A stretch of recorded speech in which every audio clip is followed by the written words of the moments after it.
Good morning and welcome, I am Arumba. Thank you for joining me. Let's play some EU4. It's time to play a new version of the game. It's called Mandate of Heaven. It's a new DLC. Came out, well, it's coming out in 4 days? 4 days? I don't know. It's coming out soon. Let's find out. We should find out for sure. Mandate of Heaven, EU4. Steam says it's available for sale on April the 6th. That's in 3 days. So on Thursday, April the 6th, this DLC will be available. Let's go ahead and hook into the game then, and let's just go ahead and play. Alright, so on Twitch we've got a poll. A lot of people want to see Manchu. A lot of people want to see Ming, Japan. Woohoo, Aaron backside. Thank you, Telgus. Wow, we got some really big resubs in there. Thank you. We've got Racin1, 7 months. KNGRA, 24 months, the 2-year anniversary. Cold Freeze, Kedros, K41, N2006, Tucker0993, Squidly Squid, Bowser Ion, Snowstar 13, D. Paulman, Nycav, Kiazius, Roof Toilet 1107. 10-month resub. Oh man, when you sit down and you're trying to decide, like, what's my name going to be on Twitch? How do you come up with the words roof toilet? Like, I just would love to have a conversation with you to find out. Like, how did you do that? Where did that come from? Anyway, I'm going to use a little bit of an executive power here. We're going to dive in as, like, the Ottomans just for a second, and then we're going to tag switch over to some other stuff so we can take a look at some of the other mechanics. But I want to showcase some of the basics, like Devastation, and we also want to take a look at the Age of Discovery and the different, like, mechanics that are there. And the Ottomans are going to just give us some CBs we can use real quick to just declare some wars and kind of mess about with this a little bit. Of course, we're going to check out the HRE in Asia, which is this whole Ming thing. Admiral Willie and Newbie Edge, 7 months and 2 months respectively. Thank you, Alberto Simpsons, and thanks for the donation, Jawa.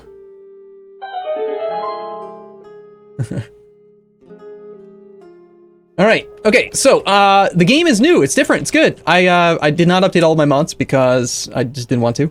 So we have a regular font. I do have keyboard shortcuts because it's just physically impossible to play the game without them. Just real quick check. Make sure I actually unmuted the mic. I did. Good. Okay. We're gonna take a mission, and let's immediately just start kind of look around at the new stuff. I've already been playing this way too much. Shenexite. Shenexite? What? You guys are confused. This is not the Shen channel. This is a different channel. So this interface is different. There's new stuff. It's cool. So new sub sounds? Resub sounds, yes. Resubs sound different sometimes, I think. There's 3 or 4 different random ones that they can be. So they've kind of consolidated the interface a little bit. There's a little bit less stuff up here, I think it was. We had like the core all button and other stuff, and they've created another whole tab with a shortcut key S, and I really like this. It's like they're learning. Look at this. They're learning. Both have the shortcut key S. So you press S and it just switches between them. Oh my god. Thank you, PDX, for actually putting in a sensible shortcut. It's awesome. So we now have a page for the state of Bulgaria. So Plovdiv is in the state of Bulgaria, and if you select any province in there, you can just press the S key to go look at the state info. However, I've just now realized that I have a keyboard shortcut issue that I'll have to fix, which is that I had previously used the build ship shortcut S. Is D different from D? I'm not sure. So this is conflicting. I'll need to fix that. But yeah, it's supposed to be. It's working on interior provinces right now. You can tab back and forth between them. So I guess I'll probably just cut that for now. Too bad. That was convenient. Oh well. So we have edicts. There's edicts that you can pass in provinces. So it's kind of like what DLC was it that gave us estates? It's another thing you can, like, kind of spend a lot of time thinking about in the in times of peace and war, I suppose. So yes, we got Devastation. Devastation's really cool. I like Devastation. I'm gonna need to fix that keyboard shortcut. It's driving me nuts already. It wouldn't be an Arumba stream if I wasn't messing with mods, right?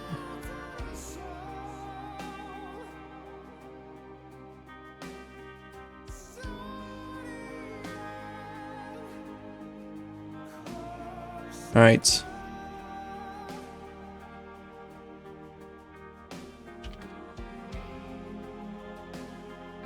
Okay, we're good to go. We're gonna exit menu, reload the save. And then that way we won't have that problem anymore.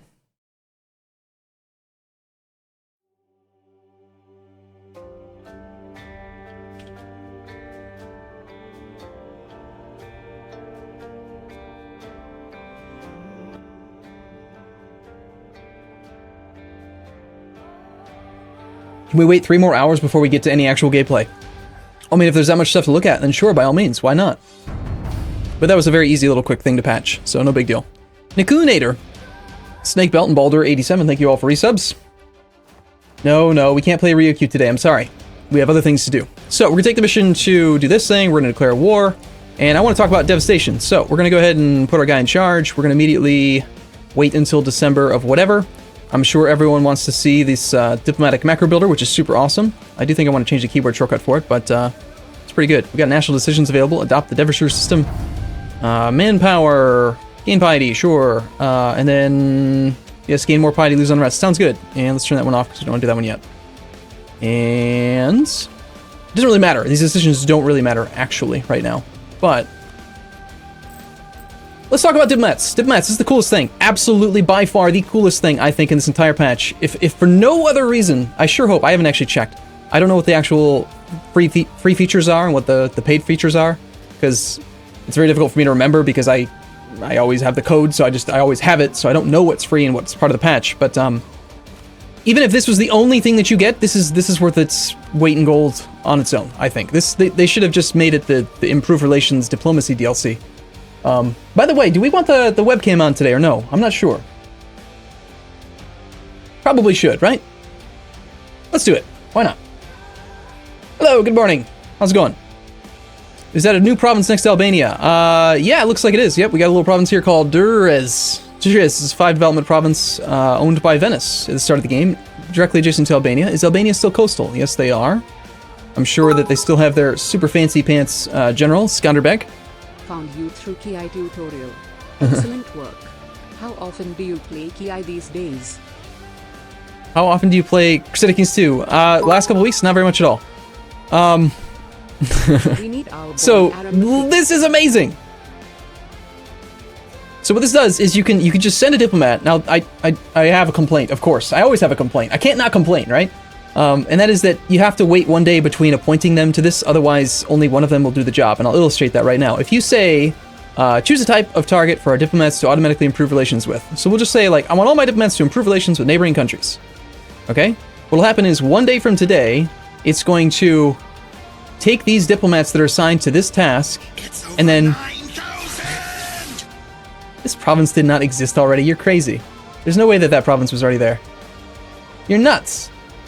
No way! Since when? I don't believe you. I don't believe you. Anyway, wait 1 day, and because they're all appointed on the exact same day, it's only going to assign 1. It actually says right in there, not on there, it says it in here. This diplomat is automatically improving relations with the target nation's rule. And then it says this relationship can be increased 97 times more. Last checked for targets on 12 December, rechecking again on 12 December 1444. It was added in the Denmark patch. Have I really not played in this area at all in the Denmark patch? Holy crap.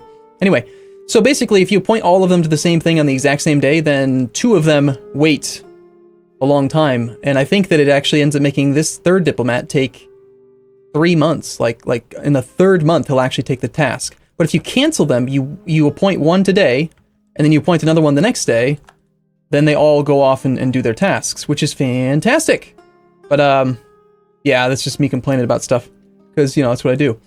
So notice that there's coloration up here now. They got yellow and green. Yellow is just like, hey, we're sending them off to improve relations. Green means automated. So you can right-click to, like, have them stay on the task, but stop being automated, which is cool. But that part is okay. I kind of like Shadow Diplomats a little bit better, personally. But, that part's okay.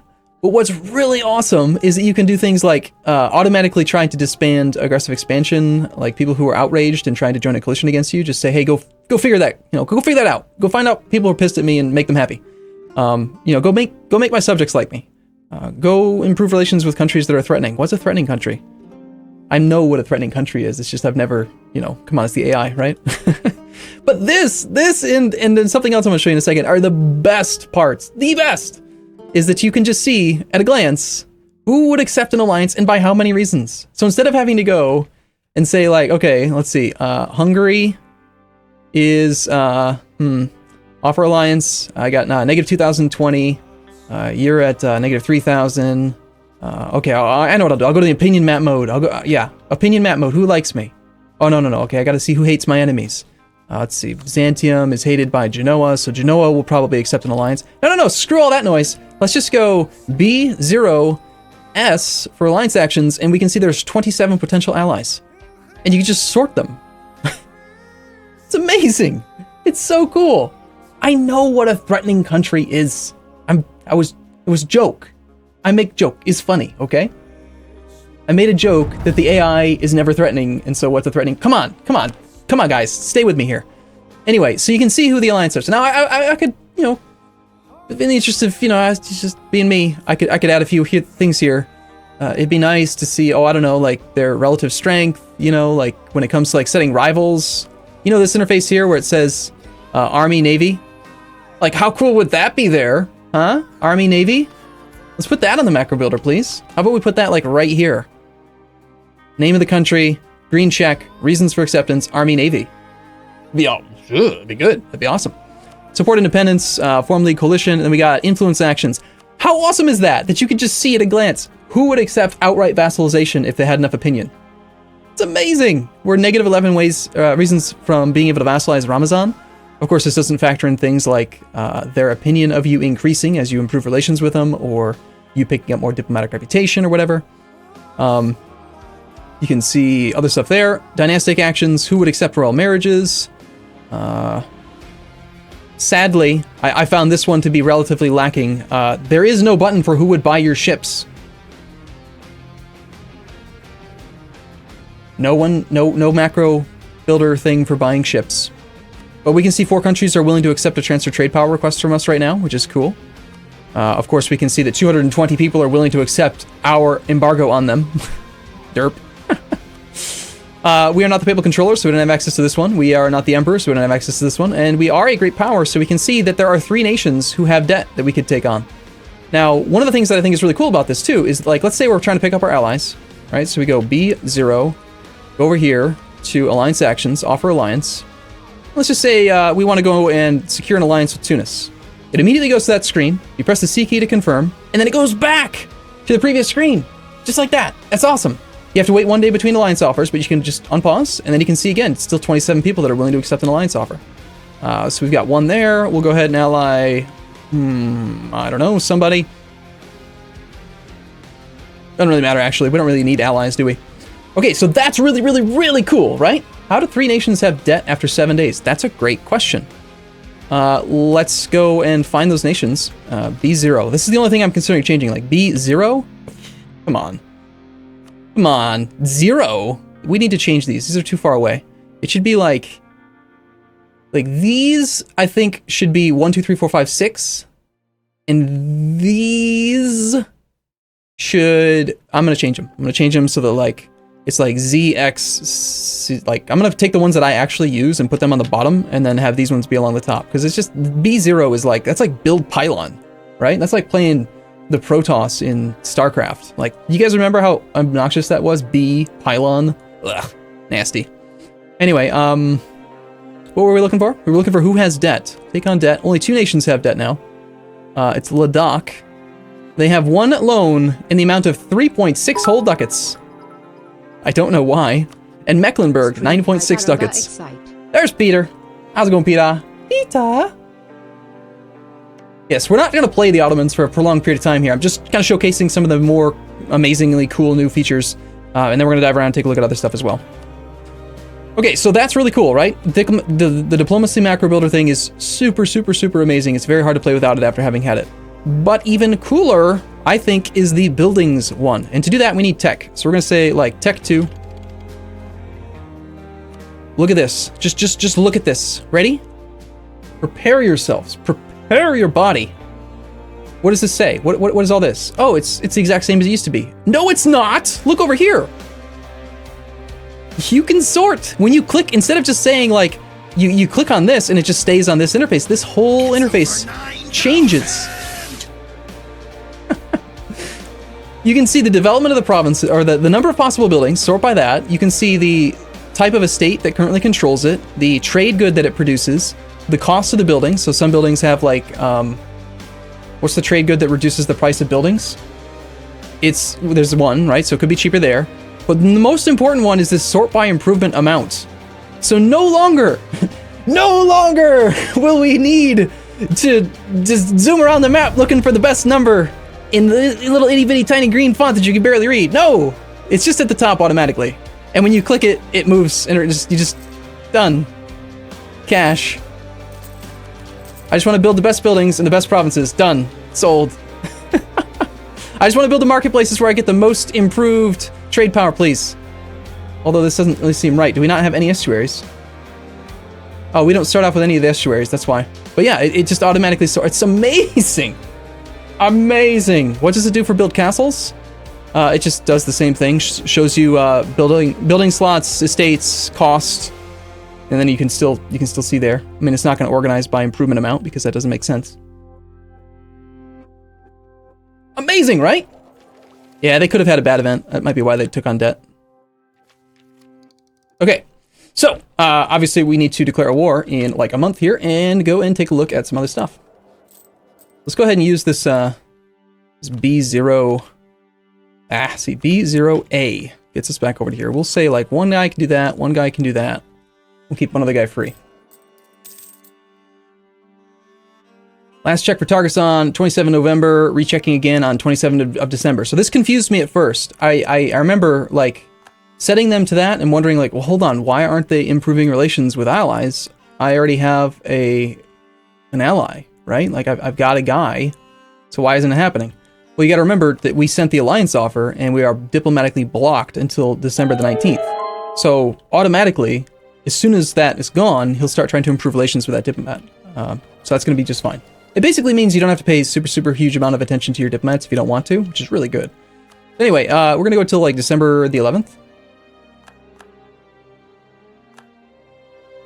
There's a lot of really cool stuff in the code now that makes it so that if you have a larger interface, it will automatically rescale like the war deck screen now, and I think maybe the peace screen and some other stuff. So yeah, that's good.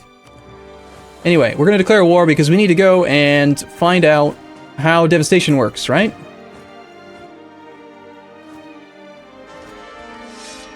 This interface got adjusted a bit, cleaned up a little bit. I think it's more organized now. You've got stuff. It's all the same stuff. It's just a little bit different. It's smaller for some reason, probably because they added one. They added the cavalry to infantry ratio. It's now listed here as well. We can see that we have 60%, which is going to show here. You cannot have more than 60% cavalry compared to infantry in battle. Yes, well, indeed. All right, your port is in there. So just go blockade that and get this war done. So, Devastation. I like Devastation. I think it's cool.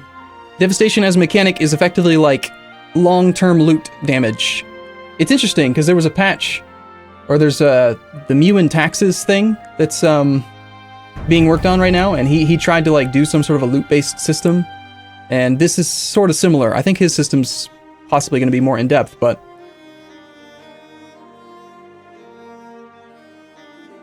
you're worried about Tengri Poland? Yeah, they would end up with quite a bit of relative amounts of cavalry, wouldn't they? Nice roll there, Hadim. They still never added in the ability to just sum the rolls for me. I'm salty about that. Alright, this is a capital fort. So we need 9 troops here. Now here's the thing. I found this to be very interesting. My immediate normal reaction here would be, okay, I've won the battle. Time to put my cheapest possible troops on the province so that I suffer the lesser amount of attrition, right? It's the same total amount of attrition, but it's more expensive to reinforce cavalry than it is to reinforce infantry, so I should siege with infantry. But here's the thing, Devastation changes that just a little bit. Devastation is currently increasing by 0.1 every month due to being under siege. it's also going to increase by up to 10% as the loot bar goes from 100% down to 0%. So every time the loot bar gets fully destroyed, 10% devastation will happen over the course of that time. The way the math works, of course I did the math, I had to figure it out, is that if in 1 month you take 6% of the loot available in the province, then you'll get 6% of the 10% that it can earn. So my point in mentioning that is that maybe, thank you for the resubs, by the way. I'm sorry, I'm getting really distracted. I mean, you guys are awesome for resubbing. There's so much to cover. It's hard for me to pay attention to everything all at once. So, maybe if you're trying to like devastate your neighbor, your rival or something, maybe you want to actually siege with cavalry because they'll apply the damaged loot bar faster. And, I don't know. I suppose you could always loot it after the fact. You don't have to do it while you're sieging, but anyway, it's just something to consider. So let's pull off, some of these troops so that we can actually get our siege underway. We do have a siege pip. Okay. That's cool. Down here, we've got another guy as well.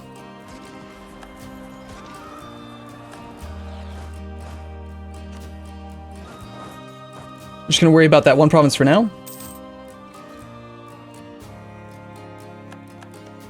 I mean, these battles and wars and stuff don't matter. I mean, I've already cheated. We're 2 techs ahead, and we've got, what else do we have? We've got 5,000 ducats that I, cheated in. But we're just looking at new mechanics. I mean, it's not about stuff like that. So, 1 month has passed.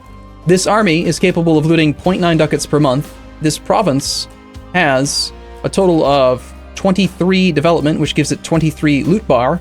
So if we take 0.97 out of 23, that is 4.22%, which means that devastation is going to have gone up by 4.2%, right? Sorry, 0.4%. Yes, 0.42, and then it also went up by 0.1 because it's currently under siege, and then whatever. The math works out. It does. There was a reinforcement ticket. Just trust me, it works out. So anyway, devastation's cool, but people are gonna love this. We have a new button. We have a new button. Those pesky, super annoying sieges. You need to have at least a full artillery regiment for each fort level to do an efficient barrage. You only have 0 artillery while the fort is worth 3. I don't remember seeing that last night. When did that? I guess you actually do need artillery. That does make sense. Anyway, there's a button you can click. You can bombard with artillery to just knock down the walls and immediately skip annoying coastal sieges, which is great. It's fantastic. Devastation will ruin the province. I figured that out much, but what does it actually do? Well, let's take a look. Here, we'll play on speed 4. Let some time pass so you guys can see it. Yes, of course the Polish would appoint a local noble instead. Who needs a free union over Lithuania? That's just silly. Anyway, so the effects of devastation are, it's increasing. It's at 0.99% now. Local goods produced is reduced by 0.9%.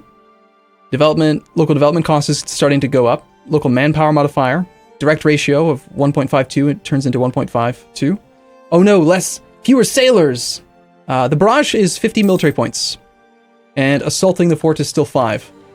So, in all, if you wanted to, you could just blitz a fort for 55 military points. And I feel like, even though I hate monarch point sinks like that in general, the fact that it's military points, it is the one that I usually tend to have the most excessive points. So, I'm probably going to use it. I think I will. There's times where, especially on like a level 3 coastal fort where you don't have naval superiority, it's like, amazing! You could speed up the siege by like 2 years for 50 points. It's really good. And also there's a lot of potential things involved with multiplayer as well. Anyway, so we're at 2-point-something% devastation now, 2.5. Let's keep looking at this number. We've got manpower modifier, friendly movement speed gets reduced, and hostile movement speed gets reduced.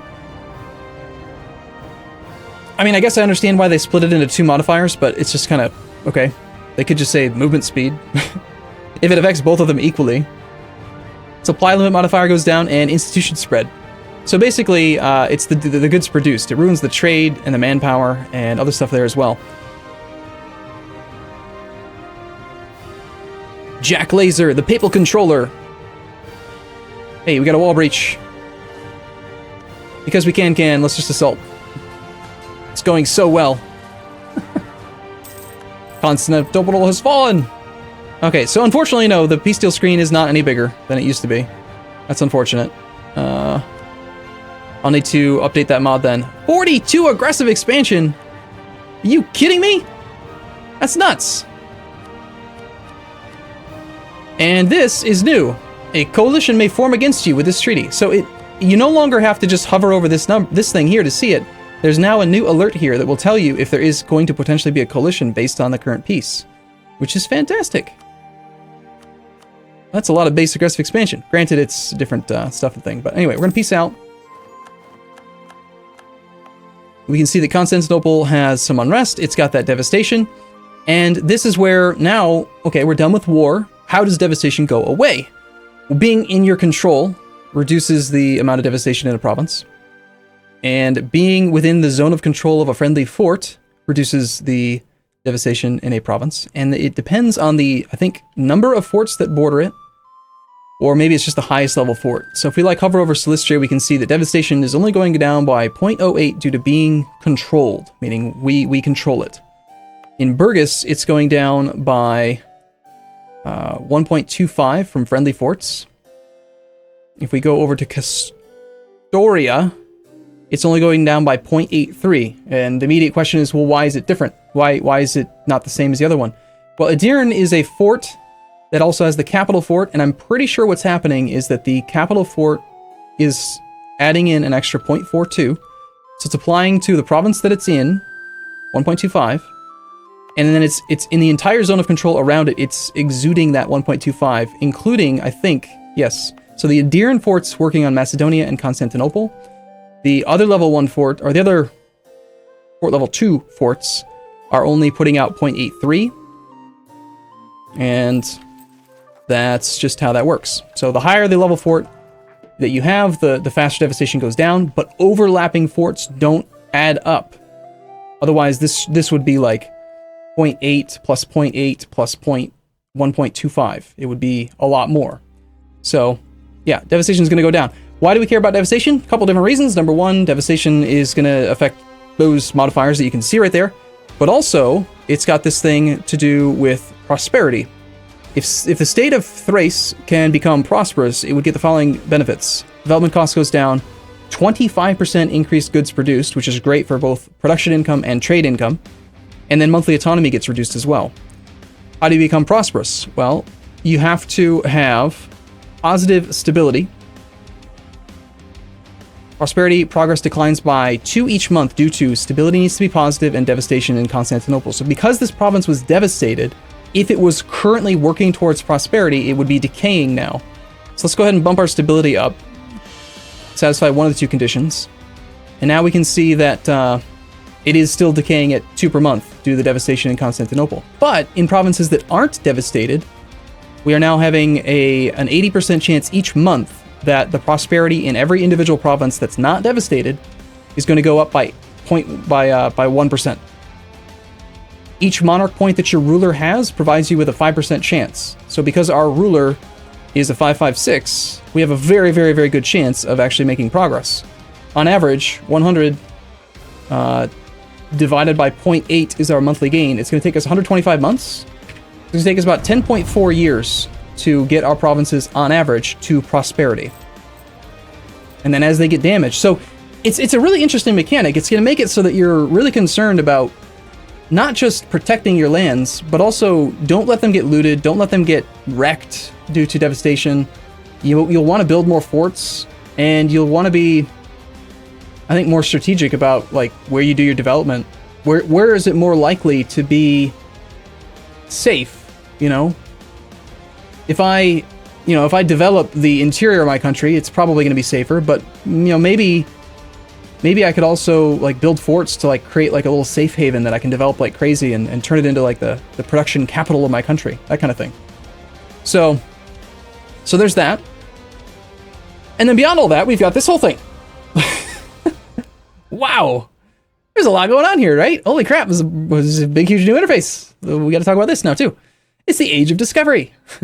At the dawn of the modern era, new continents are being mapped while feudal society is slowly giving way to centralized states.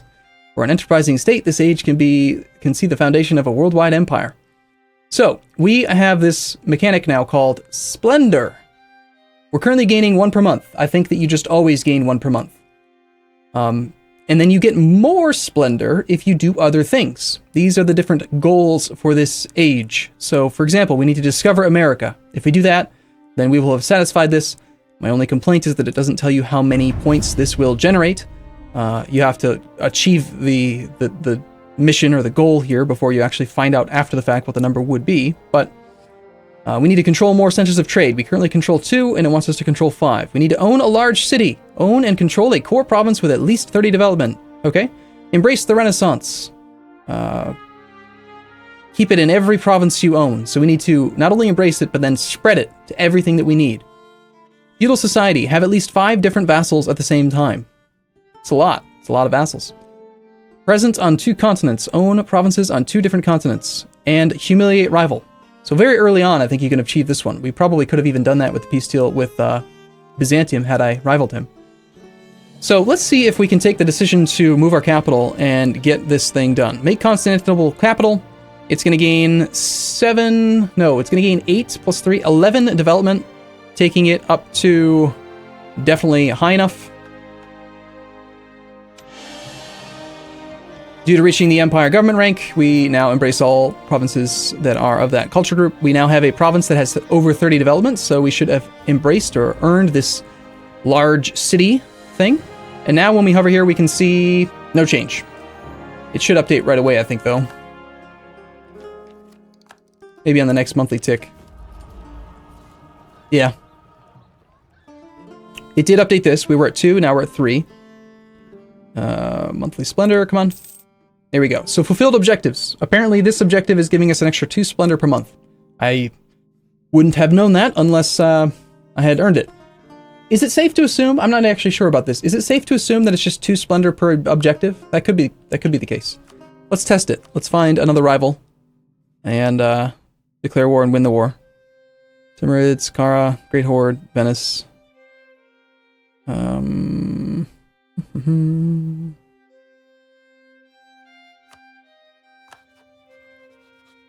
Assuming Venice doesn't really have any allies. Alright, so we've got him as a rival. Wait till we get the Humiliate CB. We probably already have it, actually. No, we don't. Never mind. Whoa, really? Holy crap. Breaking Truce, No Casus Belli, 170 aggressive expansion. It's just saying there's a lot of aggressive expansion involved, huh? Spend your monarch points, maybe? Doesn't really matter. We cheated. That's why we have so many.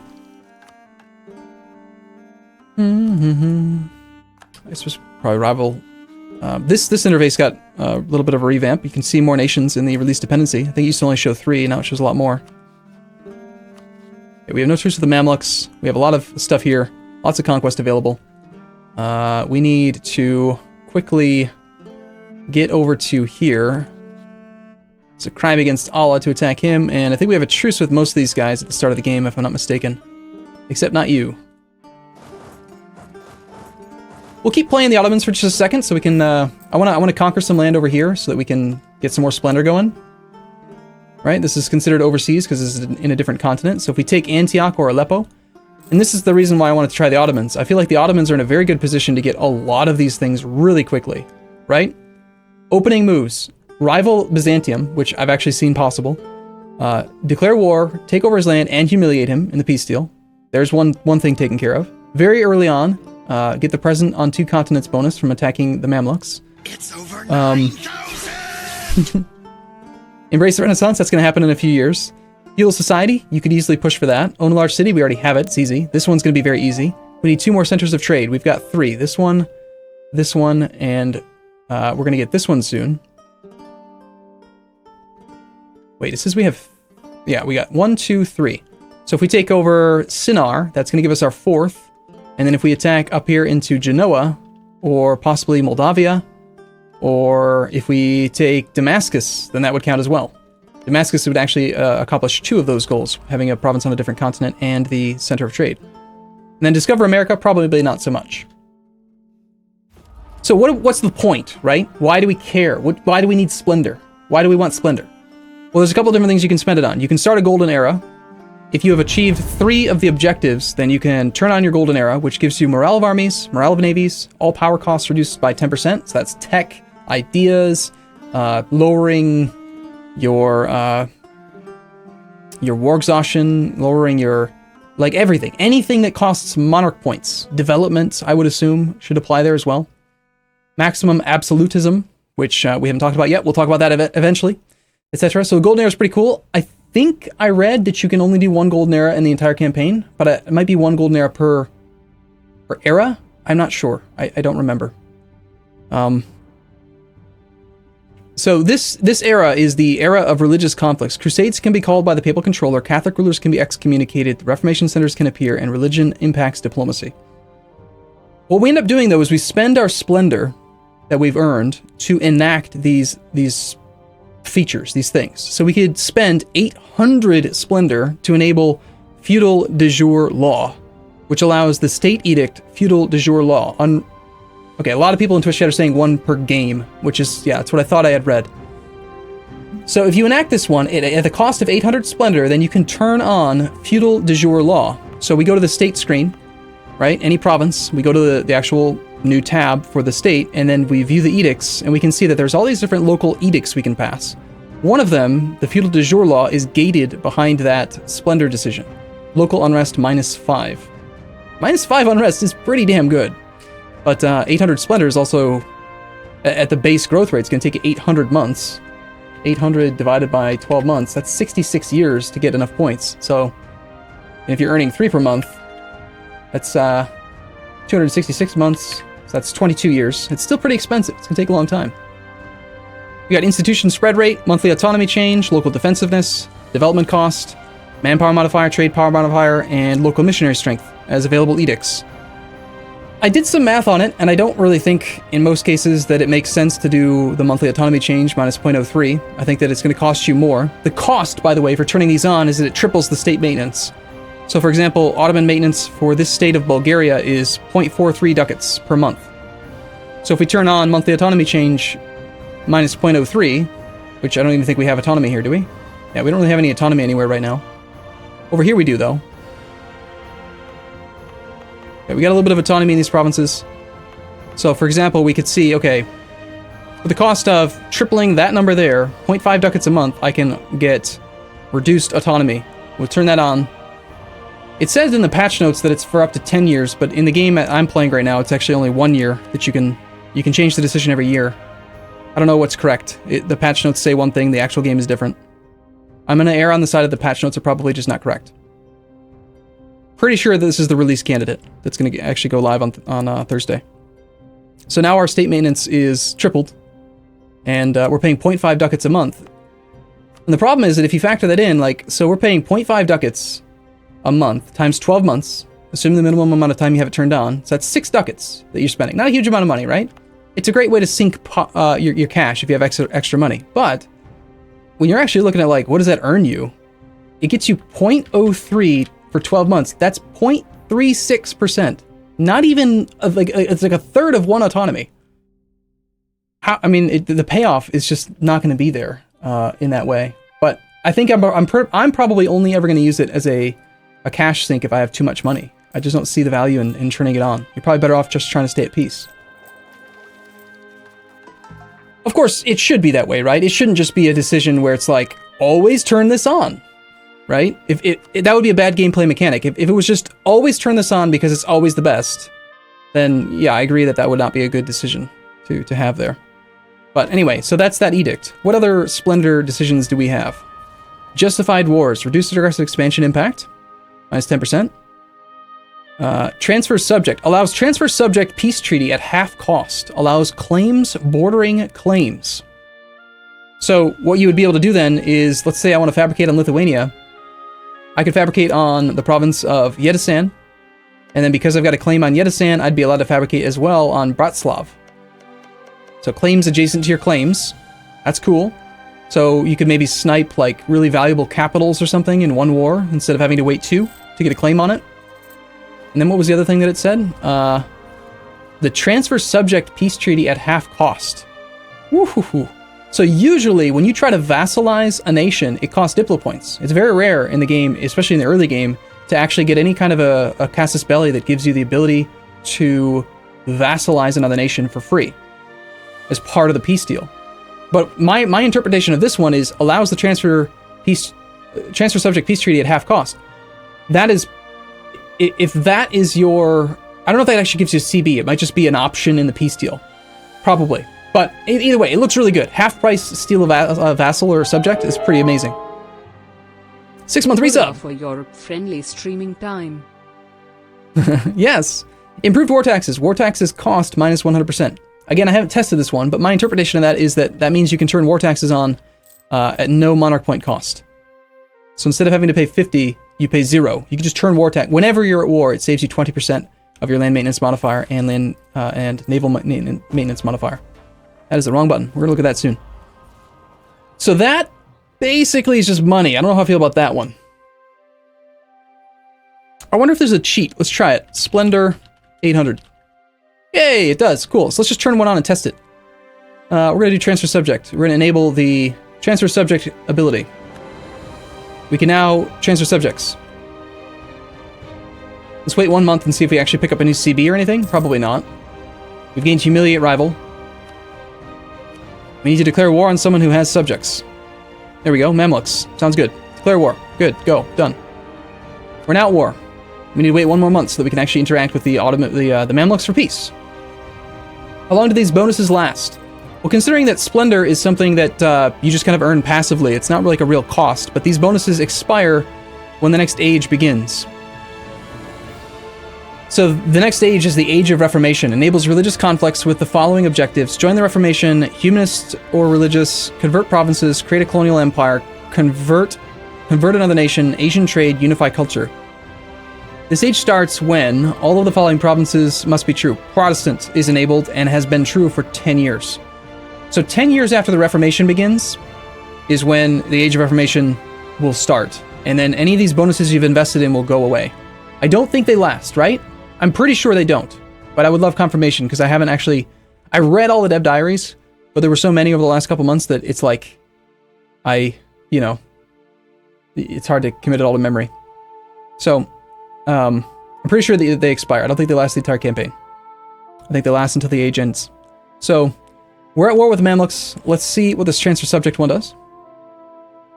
Okay, lots of people on Twitch are saying I am correct. They do get lost, which makes sense, right? If they lasted the entire campaign, that'd be a bit OP, right? Using the autoderps to show stuff. Right. 45 minutes later. All right. So, as part of a treaty, we've got the Ottoman vassal taking from rival. Okay, so he is not a subject of the Mamluks. He's an ally. However, we should have somewhere in here... I'm thinking... it might be that we need to occupy the land before that becomes an option. Alright, the Mamluks are... Oh, Hijaz is a subject. Never mind. So... how does this work then?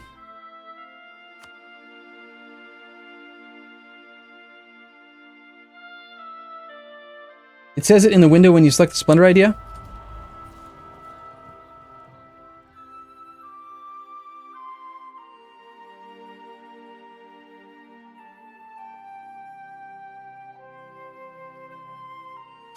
New DLC and there are still sailors? Why? I have no idea. Taking from rival Ottoman government. War score cost is 42%. The dip point cost is not affected. Is it just the war score cost that gets reduced? It's showing 42 war score. Let's see what the total war score cost of Hijaz would be. Let's see. Total war score cost for Hijaz is 83. So that does look like 83 times 0.5, 41.5, and it's rounding up to 42. So the war score cost for doing that interaction gets cut in half. It's still not part of the casus belli, so you do still end up paying Diplo points for the peace deal. But the war score cost is cut in half. And yes, I think PU members are considered to be subjects. Absolutely. So for example, Lithuania, total war score cost of Lithuania is 305. Well, he's not in the subject union underneath Poland. It's not a good example. But yeah, any subject.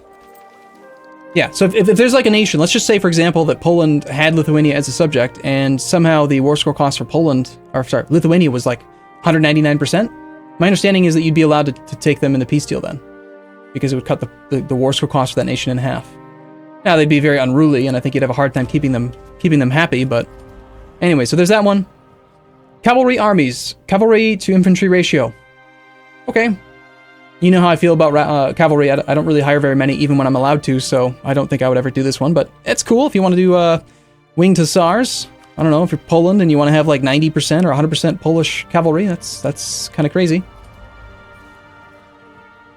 Stealing Naples, that's a great idea. What's the war score cost for Naples? 123%. Yeah, so if you declared war on Aragon, let's see, as the Ottomans, you could fabricate on Salento and then declare a war on Naples, and then immediately, if you have that Splendor, you could just take Naples as a subject. It's pretty powerful. Zipsirium, thank you for your sub. Okay, next we've got higher developed colonies. This one I think is going to be really fun for the colonial game. It looks amazing. +1 tax, +1 production, and +1 manpower when colony finishes. What? 3 free development? Holy crap! I mean, we're talking about tons of development. That's a ton. I mean, you can colonize a 3 development province and turn it into 6 for free without the manpower or the monarch point investment? Nuts. Adaptive combat terrain is also very interesting to me. +1 combat bonus in terrain of capital. So again, I haven't tested this one, but my understanding is that whatever terrain you put your capital in this case it is farmlands, what that's saying then is that every province that we fight in that is farmlands, we would get a +1 bonus to our combat pips in both phases, I think. So let's test that by enabling another Splendor decision here. We'll turn on adaptive combat terrain. And down here we've got farmlands. Our capital is in farmlands. Let's go fight down here if we can. I don't know that we actually have military access down this way. We don't right now. Well, let's play a little bit and actually go test it, because I really am curious to see. I think that the Mamluks may actually start with better ships than we do, but we've cheated. We have tech advantage right now, so who cares? Not a big deal either way.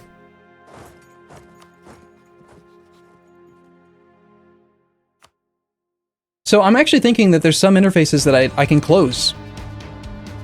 You know, like I'm probably never going to use the dynastic action direct relationship thing here. I'll probably almost always do it from the macro builder. Like I can finally justify keeping some of these things closed from now on, which would be great.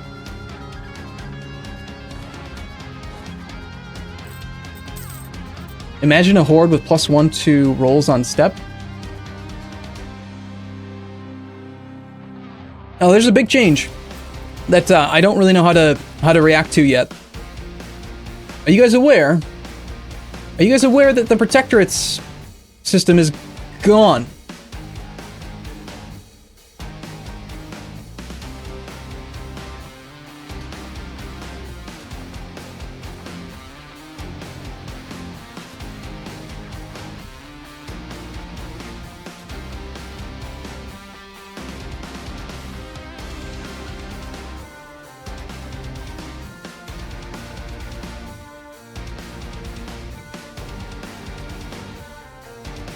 Well, that was easy.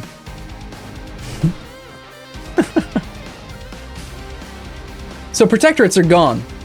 And I kind of miss it already, actually, because there is an exploit that I was using in the Ryukyu campaign where if you can toggle them back and forth between being a Protectorate and not being a Protectorate, then their Liberty Desire gets reset. You can like make them a Protectorate, take 100% Liberty Desire over the land, and then make them not a Protectorate, then re-Protectorate, and blah, blah, blah, blah, blah. Anyway, let's move our capital to terrain that matches that, just so that we can test this. Rather than trying to wait until we're down there. You cannot move your capital while at war. Well, damn. Is there a console command to move your capital?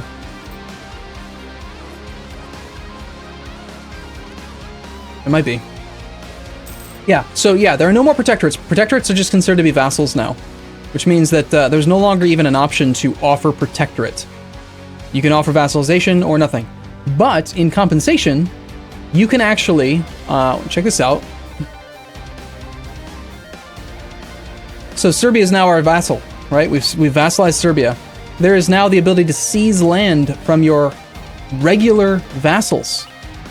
So instead of having to only be able to seize land from protectorates, you can just directly seize land from subjects, vassals.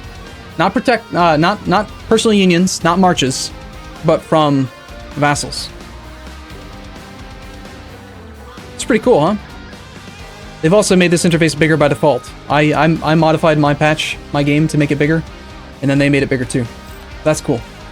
Divert trade, yes. Being able to divert trade, that's another feature that you used to only be able to use on protectorates. You can now divert trade on your vassals. You get 100% of the trade power of your vassals. And more importantly, unless it's changed, even when they're disloyal, that divert trade still applies. So, for example, Serbia's got 23% liberty desire. If we divert trade on him, he's now disloyal, meaning he's not going to pay us taxes. He's also not going to help us with war. But the divert trade bonus still applies. So we can see in this node, the Ragusa trade node, the Ottoman trade value is, we need a month. We need a month to pass, or at least maybe a day. I'm not sure. These things don't always seem to update right away. So Serbia, currently showing that they've got 17.5 trade power here. Our navy's not very good, apparently.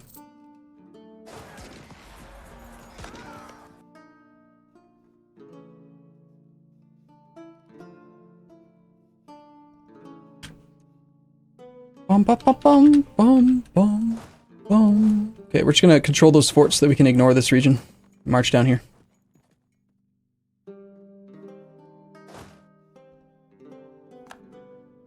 Yeah, that's right. I got your forts. We gotta get down to the farmlands. That's where we want to fight them.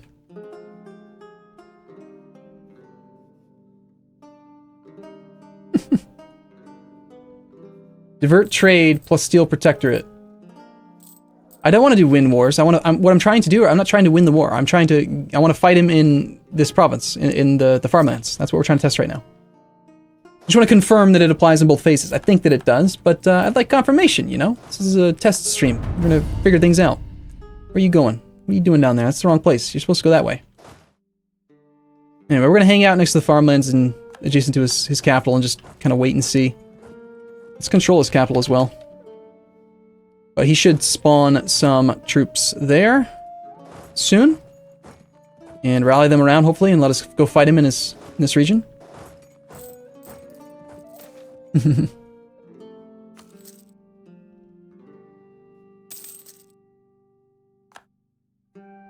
Alright, we got a guy coming out on the 13th, and there's a dude there. Let's just send over, like, a dude, and see what happens. So, this province has farmlands, and you can actually see it right in the tooltip now. +1 combat bonus for us due to same terrain as in our capital. Awesome. That's really kind of handy. So when we get there, we can see there is a new modifier, crossing -1, terrain 1. Yep, we automatically get a terrain bonus. And that is applying right now. We're in the fire phase. We have no fire advantage, he has no fire advantage, but it should apply to both phases. Fire phase, shock phase. Sweet. I really like that one. I think I'm going to probably end up taking that quite often. Adaptive combat terrain. But then again, you got to remember that these bonuses are not permanent. They only apply in the age that you're in. So you got to decide, which one of these things is going to give me the most tangible benefit in this age, considering that I only have until, maybe 100 years, roughly. Okay, so we were at adaptive combat terrain. Next, we've got the Guns of Urban. Siege ability plus 33%. Now, one of the reasons why I chose the Ottomans as our showcase nation is because they are special. Only the Ottomans can take this one. I don't know why. There are 4 decisions or 4 events things here that you can take that are country specific. Only the Ottomans are allowed to take the Guns of Urban plus siege ability, 33% ability. It's really strong, but yeah. Yeah, I think the Age of Discovery is probably going to be the shortest age, you're right. Portugal has a special decision, Global Settler Increase plus 50. Can you imagine how amazingly sickly strong Portugal is going to be in this campaign? In this next batch? If they are able to somehow knock out Portuguese colonial growth and higher developed colonies? I mean, holy crap! That's going to be nuts! Holy night, it's a lot, it's a lot. Danish subject loyalty. Whatever. Okay, so apparently Denmark's probably going to be coded to take that one and keep Sweden and Norway loyal. And then Venetian trade, ship trade power plus 50%. So those are the decisions you can take via Splendor. So let's see. There's apparently a command for age. Must specify age. I don't know. Is it age like 1? Age of Reformation. Okay. Okay, so the Age of Reformation has begun. From east to west, this is the age of religious conviction, debates, and mass movements. In Europe, Protestantism is entrenched, while millenarianism takes hold of Iran and religious syncretism shapes Indian society, enables religious conflicts. All right, cool. So now we have a new interface. All of the modifiers we had before are gone, and we have this new one. Personally, I don't like how you can't click between them, and like I want to see stuff ahead of time. I don't like that I'm not even able to look at this one until it happens, but whatever. So this one's actually fired. I did it via console, of course, but there we go. Age of Reformation. So with the following objectives: join the Reformation, change state religion to either Protestant or Reformed. That's going to be a lot. A lot of nations are going to get that. Fully embrace either the humanist or religious idea group. Okay, I love humanism, so I'll probably get that one quite often. One thing that's worth noting about religious is that it got nerfed, I think. Deus Vult is now at the end. It's the 7th idea instead of the 1st. They just shuffled these other 6 over to the left and put Deus Vult at the very end. So you can't just take the 1st idea and immediately have access to Deus Vult. Convert provinces. Convert 10 provinces. Okay. Create a colonial empire. Have several colonial nations as subjects. 5 colonial nations. So Portugal's gonna like really get going on that one pretty quick. Converted another nation. Forced another nation to change their religion to yours through war, subject interaction, or enforcing unity. What if you change to Protestant before the age changes? Does it still work? Yeah, it just says one of the following must be true. Either your tag is Protestant or it is Reformed. It doesn't say you have to take the decision. So when you look here and it says our religion is Sunni, it needs to say Protestant or Reformed right there. Just our nation is that. Wait, is it different per age? I thought it was +2 Splendor per one completed, not plus 1. Someone in Twitch chat saying it's +1. I think it's +2. Asian trade. Gain the trade bonuses from either silk, spices, or Chinaware. So trading in stuff. Yeah, you could lose the objectives if you switched away. That's definitely for sure. And then unify culture. Own all provinces of your culture group. Owns all 17 provinces. So our culture group looks like this. Holy crap. So as the Ottomans, we would have to conquer all of the Mamluks and then this entire region to achieve that Splendor thing. Yeah, okay, so Twitch is confirming now again. It is +2 Splendor per... What's the term? What's the correct word for these things? These are... they're called objectives. You get +2 Splendor per month for each objective. Let's just say best case scenario, if you had all 7 objectives, then you get 7 times 2 plus the 1 base. You could earn 15 Splendor per month. Times 12 months in a year. That's 180 per year. And each decision takes 800. So on average, you'd be able to unlock one of these things every 53 months. Or once every 4.4 years. Depending on how long the age lasts, you could knock out 2, 3, 4 of them maybe if you really were aggressive. I mean, obviously, you have to be able to, at some point, unlock at least 3 if you're ever going to be able to unlock the Golden Era. This one ends when the Age of Absolutism begins, which happens when... This age starts when the Global Trade Institution is spawned. 10 years after Global Trade spawns. So the next age is going to begin in 1610. Looks like that's going to be a fixed spawn.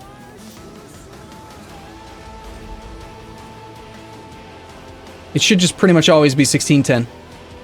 So that's potentially a long time, depending on how quickly the Age of Reformation starts. Let's take a look at these things. Allows the state edict, religion enforced, resistance to Reformation plus 90%. Okay. Coastal barrage, blockade impact on siege plus 1. Cool. I like that. That sounds cool. Religious wars. War score cost versus other religions, minus 25%. Nice. If I had to guess, I would be willing to bet quite a bit of money that minus 25% war score cost stacks with diplomatic flexible negotiations. So it would be additive.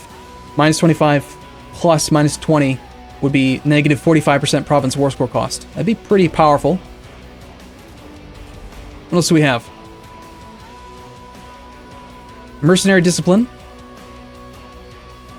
Don't think I'm going to use that much. We haven't talked about this, but mercs are different now. Mercs, I'm used to my keyboard shortcut. I keep trying to press it, but I just disabled them all because of the conflict here. I'll have to figure out, maybe there's a... What if I use the V key? The V key could work for this. I use the V key to toggle between active sieges, right? So if I'm actively sieging a province...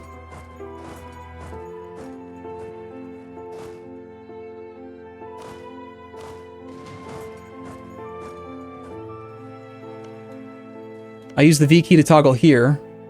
Would you ever want to toggle between... Yeah, it'd probably still cause a conflict. I don't know, I'll figure something out. I don't know. What was I looking for before I got distracted by that? There's a new state edict, right? No, that's not it. There was something else. Oh, right. We're talking about merc costs. So mercenaries are much different now. They cost a lot of money. A lot of freaking money. Used to be that mercs would cost 10 ducats. Merc infantry were 10 ducats to hire. The base increase was plus 50%, which would take you to 15 ducats on average to hire. And if you had high prestige, or you had like administrative ideas, or I think innovative ideas, a number of different things would reduce higher cost. So on average, you would pay 15 ducats, or maybe 10 if you got some good ideas. Now, this math is kind of funky. All mercs have an extra plus 10 base ducats added to their cost. So base cost for a merc is 10 ducats. Merc infantry, 10 ducats. Plus an extra 10 because they're a merc equals 20. That gets multiplied by the multiplicative increase of plus 50% minus all of the other additive multiplicative modifiers.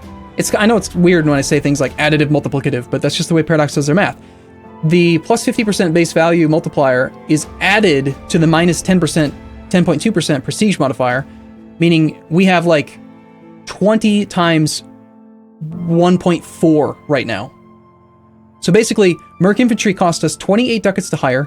You'll notice that the base maintenance price hasn't changed, so the hire cost has gone up a lot. Maintenance is the same.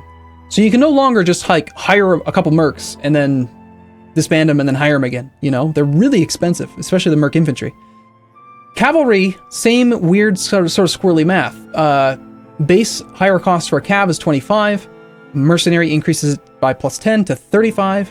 And then in this case, based on our prestige, we're getting a 35 ducats times 1.4 equals 48.9 ducats to hire one cav. And then the base maintenance price, again, is not changed from the previous patch. So they're very expensive. So I don't know that this mercenary discipline thing is really appealing to me. I don't think I'm ever going to be able to hire these things. They're so freaking expensive. Powerful trade ships. Ship trade power propagation. Ooh, okay, that's curious. It used to be a long time ago that you always propagated trade power, then they made it so that only provincial trade power gets propagated upstream, and it looks like with that modifier, that 20% of your ship trade power could be propagated instead of 0%. That's pretty cool. Institutional spread. Alright, cool. That's good. If you need it. Prestige per development from missionary. Prestigious conversions. Okay, so you're saying if I convert a 10 development province, I get 3 prestige? Could be cool. Spanish tercios. Shock damage received minus 30%. So that's the Spain. Looks like each age has 4 tag-specific special modifiers. So Spain gets something special in the Age of Reformation, which makes sense because they're, you know, Spanish Inquisition. Keep in mind that the AI only ever hires infantry mercs, at least as of the last patch. I haven't tested to see if they'll ever hire non-infantry mercs in this patch, but I don't think they'll ever hire anything except for the merc infantry, and hopefully they can afford it. I don't know if I'll ever take this as Spain. The Muggles get artillery cost minus 50%. Polish crown, goods produced plus 33, and Persian reinforcement, reinforced cost minus 30%. Alright, that's pretty cool stuff. Not bad. Shall we into the next stage? I think we shall. the age of absolutism. So it's the year 1610 now, in your minds, right? We've got new objectives. Having 3 trade companies. Okay, so this is not trade buildings. It's not talking about manufactories. It's talking about trade companies. So that's where, like, if we own, say, a province in a distant overseas location, it needs to be distant overseas. So let's just say, for example, that we wanted to own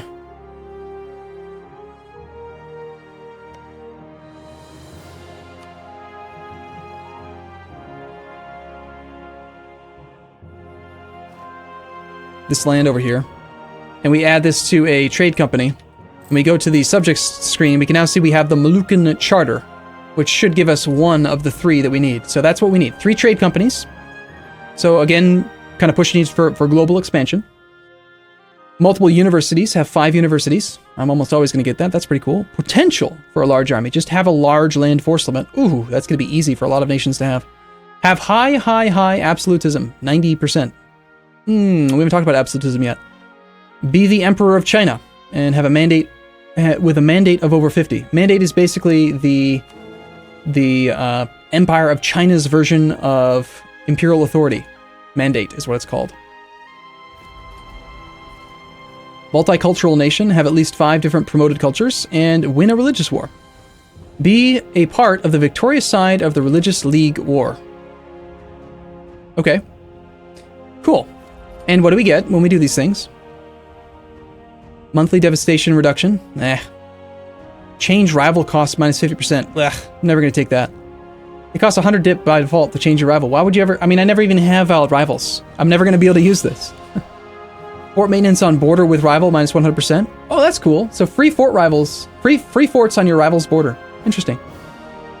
Autonomy change cooldown. That sounds kind of appealing. So normally, when you raise or lower autonomy, this lasts for 30 years. Yeah, for 30 years, and that Splendor decision would cut that down to 15 years. Harsh treatment cost. Probably never going to use that. More administrative efficiency. Sounds pretty good. Yearly absolutism +1. Looks like the French get land fire damage plus 20%. Scary. Yearly corruption for the Dutch. Swedish manpower recovery rate. Manchu banners. Possible Manchu banners plus 50%. Alright, that stuff's kind of cool. We need to find and talk about absolutism now. At some point, somewhere in here. I don't know where it is, actually. I think it's under the government screen. Yes. Maximum absolutism. Base value is 65. Ottoman government increases it, we're a great power. Our actual current absolutism is 0. How ruthless and efficient the government is. The higher it is, the greater the benefits we gain in administrative efficiency and discipline. So I know that they nerfed the function of administrative efficiency down to just 10%, but in compensation, absolutism also applies to administrative efficiency. I actually am not quite sure how do you get absolutism? Does anyone in Twitch chat know? From the Dev Diaries, do you guys remember? Because we don't have any yet. Maybe it's a government type thing or something?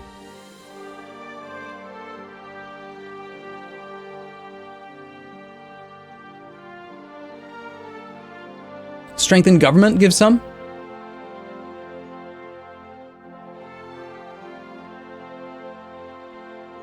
Alright, we've just gotten rid of our legitimacy so we can strengthen government. Gain 10 legitimacy and absolutism is increased by 2. Harsh treatment, lowering autonomy. Oh, read the cap description. The following actions affect your absolutism in this age. Oh, it's different on a per age basis. Interesting. Harsh treatment increases your absolutism. Stability increases... Increasing your stability increases your absolutism. Decreasing autonomy. Strengthen government.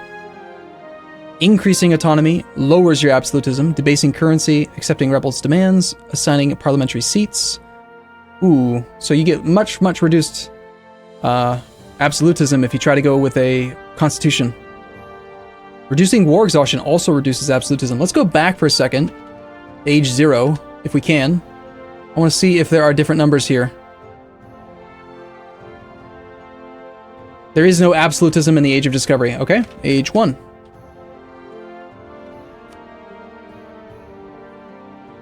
Still no absolutism.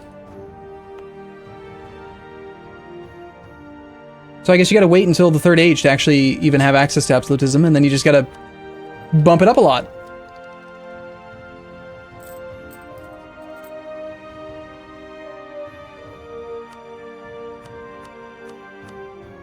Alright, so we've got 10 absolutism now. Administrative efficiency, looks like you get 4% administrative efficiency per 10 absolutism. Foreign core duration. Foreign core duration. So you're talking about other nations having core on my land? So if I like conquer territory, and then it's mine now, and their cores are there, that they'll expire faster? So really, absolutism is just going to give you more administrative efficiency, at least at this point in the game. Interesting. Alright, that's cool. That's good. It's fine. No absolutism till the Age of Absolution? Come on. You never know. You never know. Maybe you could earn it ahead of time. I don't know. And then finally, we have the Age of Revolutions. So this would be the time where it's appropriate to try to take the constitutional monarchy, it looks like. First off, our objectives. Be Emperor of the Holy Roman Empire or form your own empire. Okay, so being Empire rank gives that to you. That's cool. Have a government with a parliament. Powerful subject. Have a subject with over 250 development. Have high discipline. Have 50 development in your capital. Have a 3-star general. Control institutions. That's going to be very easy to obtain, I think. And the things we're going to spend our splendor on are Liberty Desire from subjects development, minus 33%. Artillery bonus versus fort plus 3. That one is so exciting. Let's take a couple more levels of tech so we can build some cannons.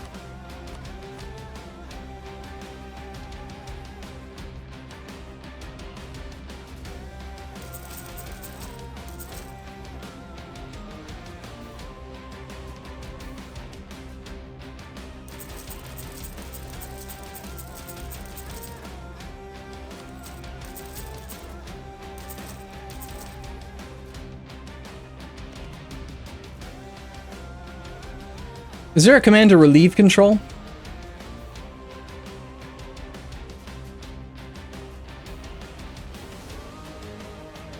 There we go. We're gonna give Aleppo back.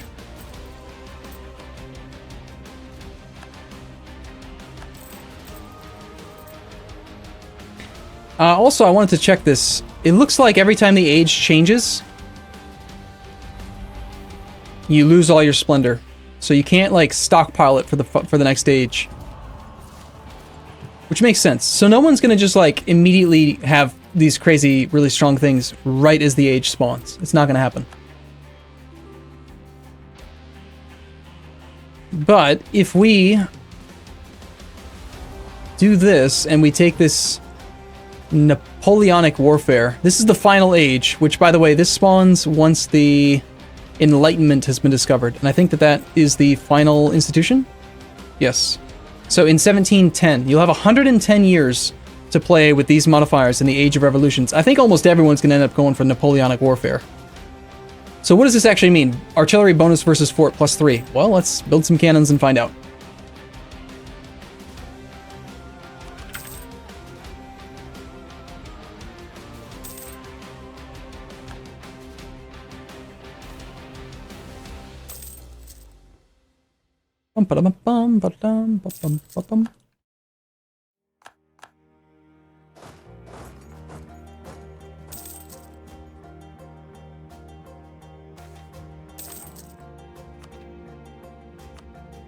Okay, so I think most people are familiar with the math on level 2 forts, right? A level 2 fort would normally require 10 cannons to siege. So let's just send over, that was weird. Just misclicked. Let's send over 11 for now.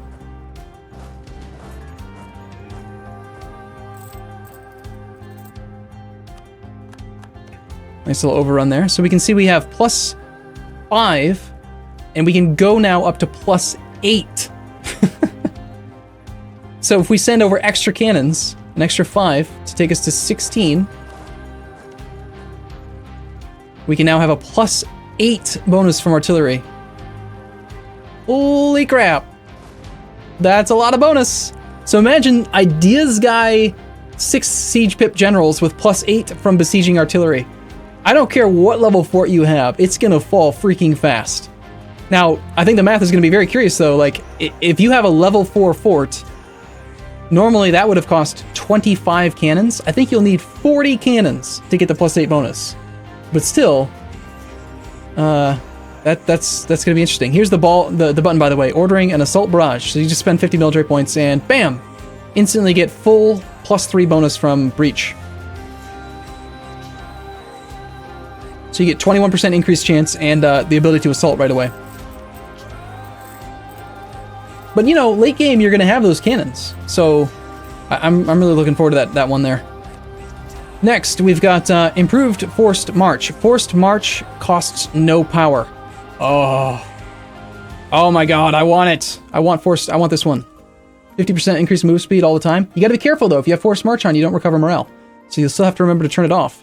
But not having to pay 2 military points per province travel, it's gonna be pretty nuts.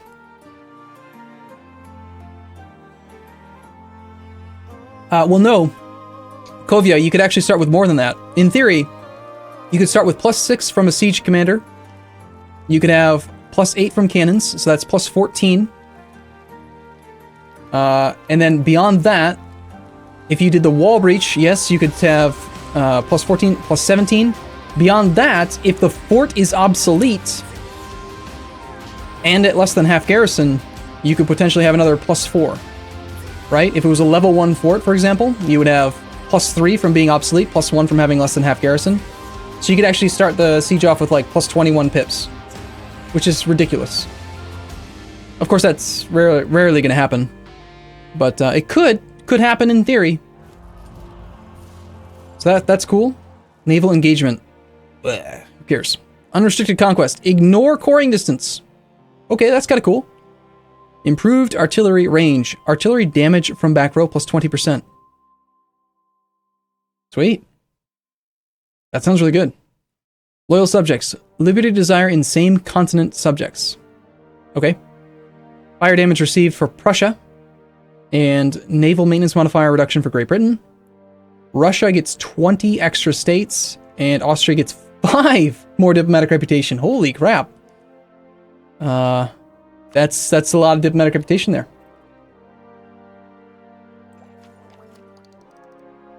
That's a lot. By the way, Ottomans got reduced, their core creation cost modifier got nerfed from -33% down to -20. And also the cap for core creation costs got reduced from 90% down to 80%. And the minimum coring time is 6 months now. So even if you somehow manage to get your coring costs down to like nothing, it's still going to take you 6 months to do a core. Just something to be aware of.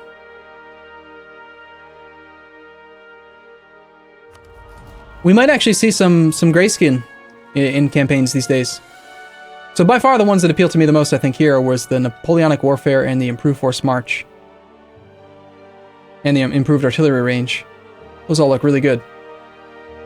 Okay, so that's all that, right? We've taken a look at ages. We've taken a look at all that stuff. We've taken a look at the diplomatic builder. We need to look at Ming.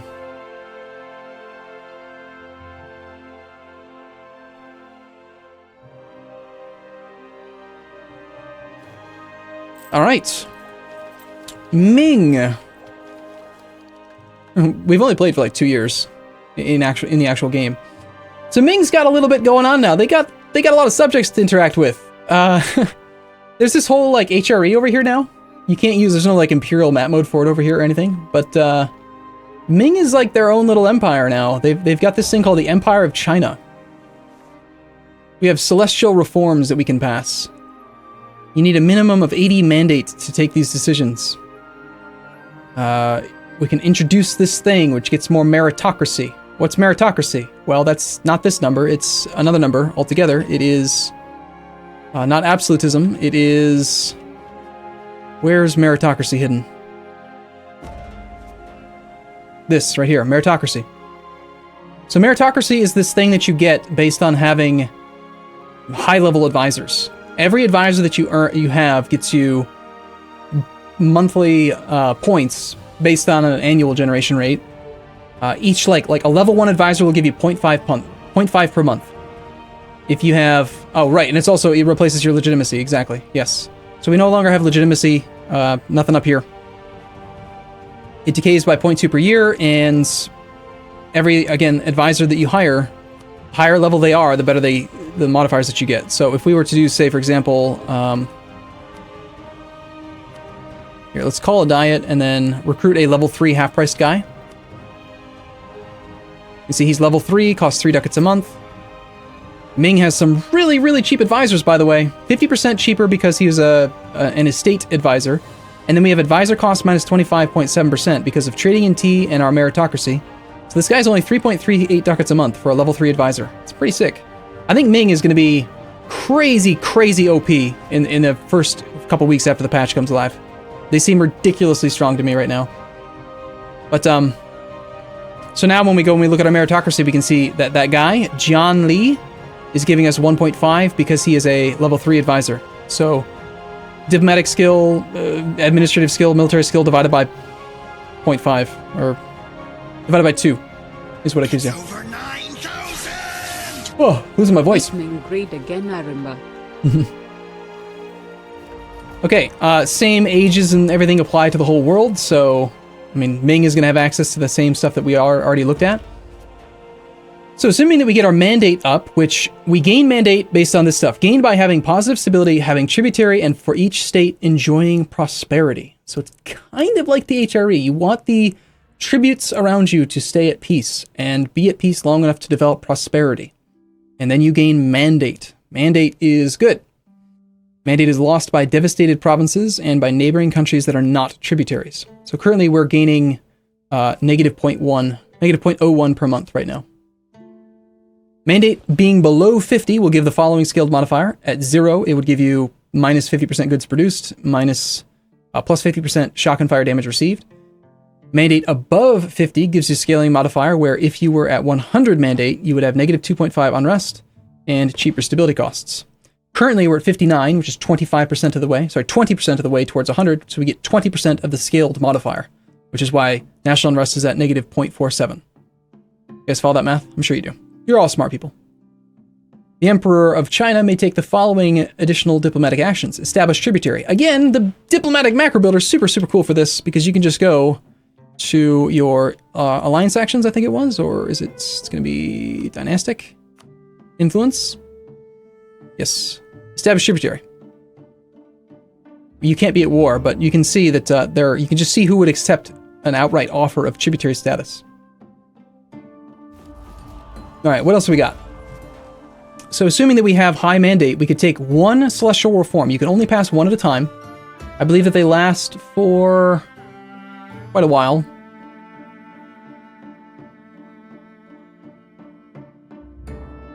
So now that we have above 80... Oh no, it's not one at a time. Oh, I'm thinking of this thing. Okay, right. So this is the celestial reforms is similar to the HRE then. So once you get your mandate above 80... then you can click this button and you get yearly meritocracy plus 0.5. Okay. Are you sure you want to introduce Guy to costs us stability and 50 mandate and gives us the following effects. So it looks like ideally you'd want to wait till you're all the way at 100 then so that you don't start with negative mandate. Because by doing it now, we actually have 20% goods produced penalty and we take a lot more damage.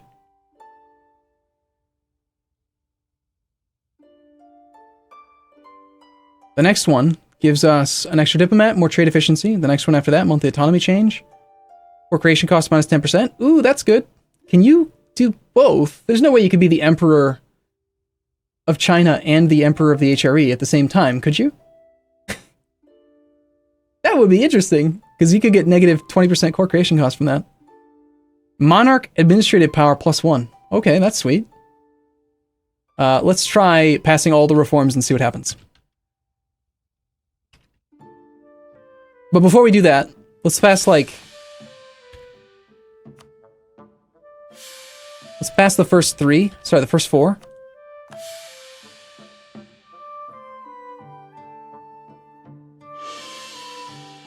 And then let's take a look at this thing. So we earn meritocracy based on, again, the advisors that we have. It's the decree that you can only have one going at a time on. Expand the palace bureaucracy. Conduct population census has been enacted. It will run out on 12 November 1454. So it's a 10-year modifier. Only one decree can be enacted at once, and they cannot be canceled before their end date. This decree reduces core creation costs by 10% and development costs by 10. This one is completely hot trash. You'll never use it. Ship durability plus 20. Or defense plus 25. If you're losing wars, then you should just start the campaign over again. Infantry combat ability, pretty cool. Sure. Provincial trade power modifier, it's just money. This one, though, is probably going to give you even more money. Looking at them, when I looked at them before, I think probably early game, I'm going to probably want to do population census, because it makes you so much money. I mean, just look at this. At the beginning of the game, Ming makes 66 ducats a month. We're 2 years in, and I haven't done anything to them. I just tagged into them. This guy's making 66 ducats a month.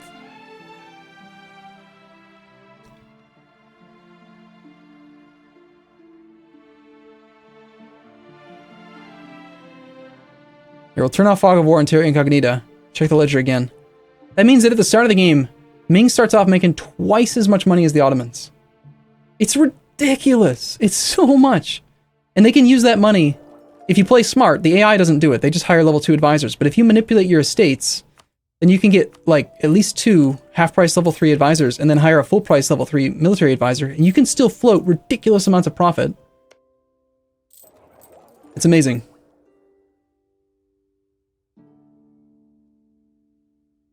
So, anyway, those are the things that we can do with these. I'll probably pretty much always just do this one at the very beginning, and then when you get into full snowball mode where you want to conquer, you go for expand palace bureaucracy.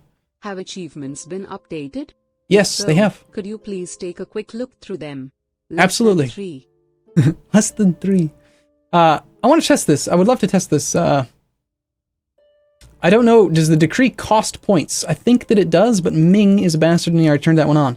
Then again, his meritocracy is really high, so I assume that he...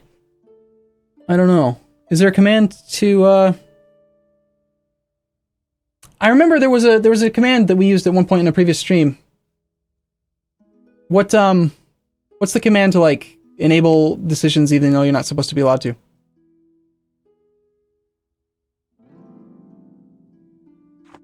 What decisions increase absolutism in the Age of Revolutions? It's a good question. Harsh treatment, stability, decreasing autonomy, strength in government. Looks like it's the same. It looks to me like it's the exact same in both ages. Because we're in the Age of Revolutions right now. And in the Age of Absolutism, it was the same modifiers.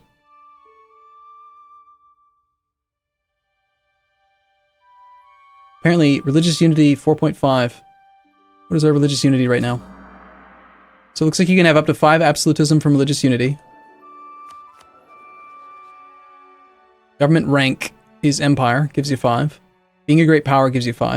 And then you get 65 base. I don't know if there's anything else that increases it. We'll look at the tributaries in a moment. The thing I was looking at was, was there a command? You spend 20 meritocracy, is that the price? That's cheap. Let's just see here. So, if this lasts for 10 years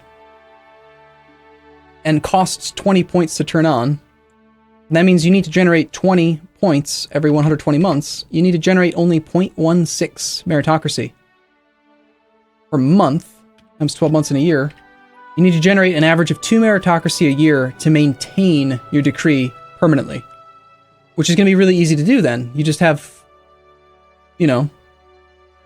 lots of high-level advisors. I mean, in theory, if you had 3 level 3 advisors, you'd have 4.5 minus 2 is 2.5, plus whatever else you get, so you can pretty much just keep it on all the time, forever. Now, yes, people are talking about the Mandate of Heaven.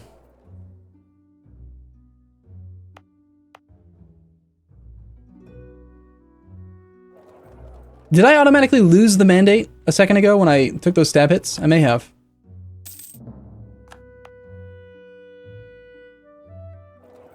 Or is it just not a thing now? I know I was surprised to find that Ming has no longer do they have a 50% autonomy floor for being a celestial empire. They have Provinces at the start of the game with low autonomy. Oh, you lose mandate if the empire title is taken from you. Well, yes, it's from 46 to 54. It's 10 years because Ming started the campaign and they enacted it right away at the very beginning of the campaign in 1444. That's why it's showing 8 years. It's because they turned it on 2 years ago. If someone takes mandate, you lose it for 20 years. You lose what? Previous empires, Mongolia. Being the emperor gives you the following benefits. Permanent claims to China. Ooh. That's cool. How do you, how does the emperor get chosen?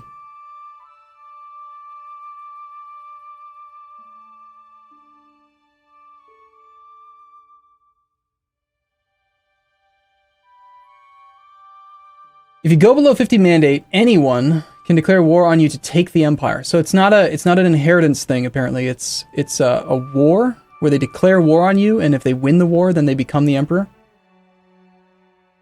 I see. So the mandate of heaven, the modifier that everyone's familiar with, the thing that, you know, Ming usually would implode because of, is gone, and now that is replaced with this mandate system in the Empire of China. Interesting. How would you ever lose the war, though? I just don't see how you could possibly... I make 74 ducats a month now. That's weird. On here it says 69, and on here it says 74. What's up with the disparity? I guess it's maybe not factoring in the spoils of war.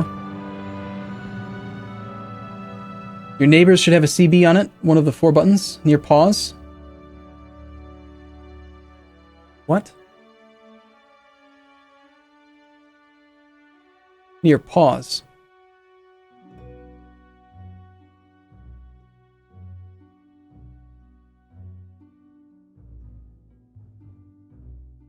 As the number gets lower in the mandate, your army and everything gets weaker. Sure, but you're not going to lose mandate, right? I think it's pretty clear that okay. Unlike the imperial reforms in the HRE, where taking the decision costs you all of your imperial authority, this costs you a fixed mandate price of 50. So the strategy is going to be completely different in the Empire of China versus the HRE. You're not going to just pass the reform as soon as you can. You're going to wait until you get 100 mandate, then pass the reform so that you don't go below 50. You go up to 100, spend 50, back down to 50, and then you don't ever get those negative penalties to shock damage and fire damage.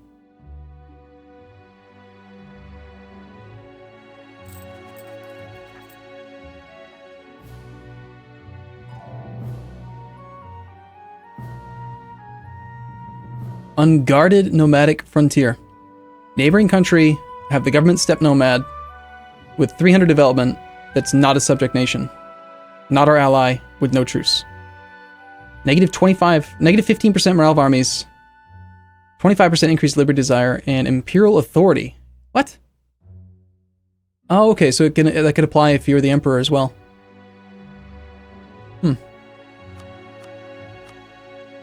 No triggered modifiers for this country right now.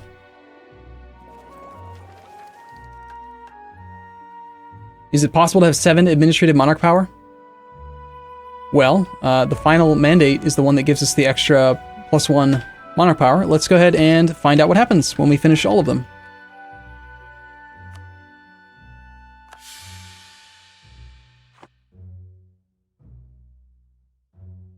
Nothing? Nothing happens. All decisions have been taken. You just now get...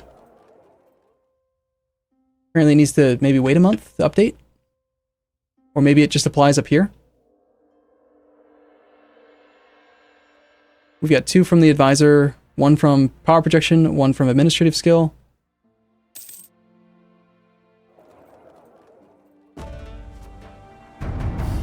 Monarch admin power +1. Okay, it looks to me like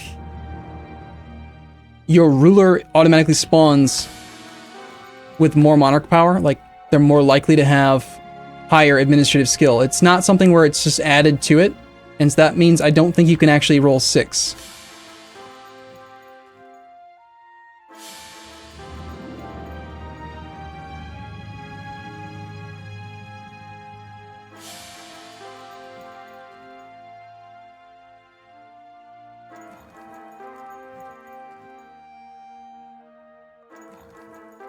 Yeah. I'm like 99% sure now.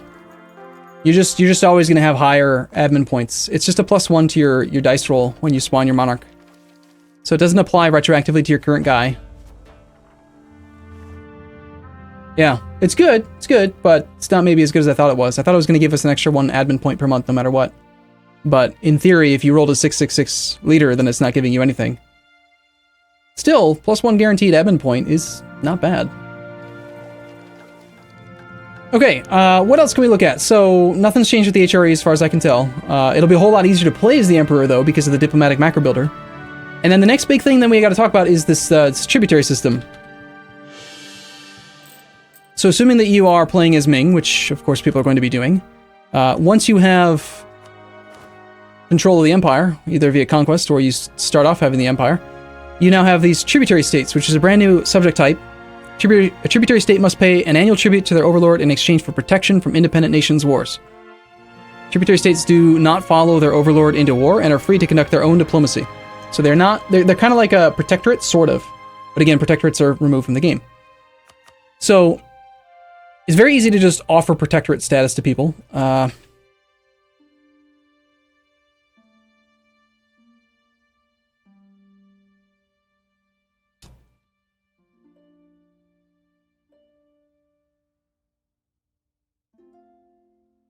It's the Ming-Korchin War over Chinese hegemony. What the hell is this one? Unified China. Reduced aggressive expansion, more prestige cost, the conquest of 1 province. So I'm guessing that that's like the only province within the region of China? Yes. This is the subcontinent of China, region North China. The rest of this land is not part of China, ergo it is not discounted or part of the CB.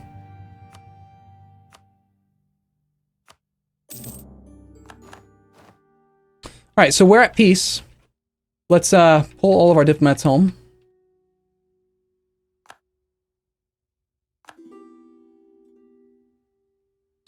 And then we can use the Diplo macro builder to see, we've got like, establish tributary. 11 other nations will accept. So let's just go and establish some tributaries. I clicked too fast.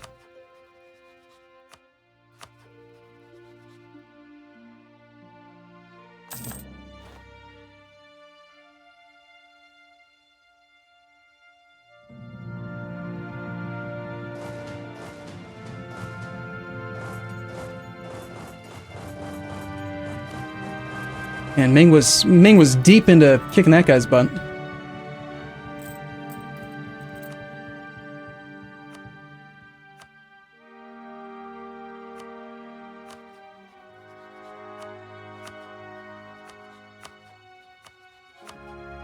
So you just use the diplomatic macro builder to very quickly do this. I think I'm gonna immediately turn this one off.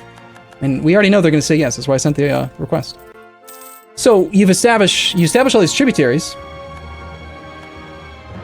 And I think what you end up doing is basically tribute everyone that borders you or is willing to accept becoming your tributary, except for your rivals, and you just kill your rivals. Whenever you want, you can break tributary relationship, assuming you have a diplomat. It's not the same thing as like breaking a vassal. So like, let's say we would decide we want to attack Com. Just cancel it. We'll worsen relations and give us a 5-year truce. Whatever. Now in 5 years I can attack Com. So it's fine. That'll affect the rate that we generate this stuff because now they're not a tributary and they're adjacent to us. So lost by neighboring countries that are not tributaries. But you know, still gotta expand. So what do you get from your tributaries? Well, they don't really do anything. They don't give you any taxes. They don't provide you with any troops. You can't attack them. You actually want them to stay at peace. But you've got all these new buttons. You can demand nothing. You can demand ducats, administrative power, diplo power, military power, or manpower. If you wanted to waste money and send them money, you could. You can bestow gifts. You can demand extra tribute. You can only demand money this way, though. You can demand artifacts. 25% Liberty Desire gives you 5 prestige. You have the normal payoff debt interaction. Send additional troops. You can grant them land. So, I don't know. Do you guys know? The expected tribute at the end of this year. I'm assuming that the annual tribute happens on January the 1st. Is that right? Let's just speed 5 a whole year and see what we get. See if it's a pop-up, see if it's whatever.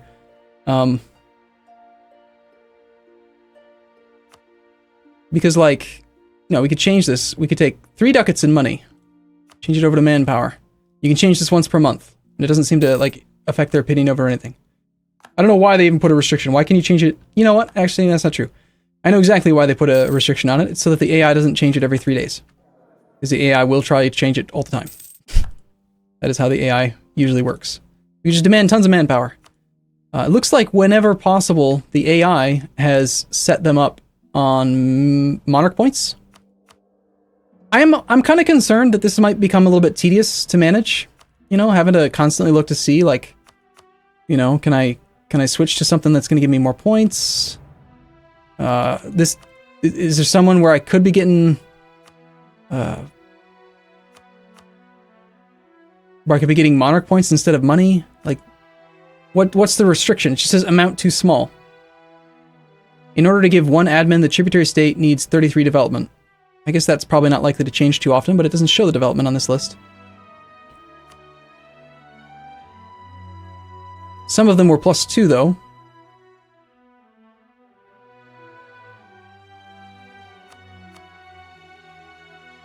So Langzhang is giving +2. Their development is what?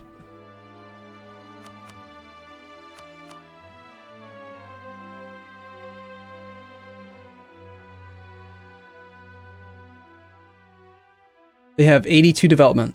So I'm guessing it's 1 monarch point for every 33 development of the country.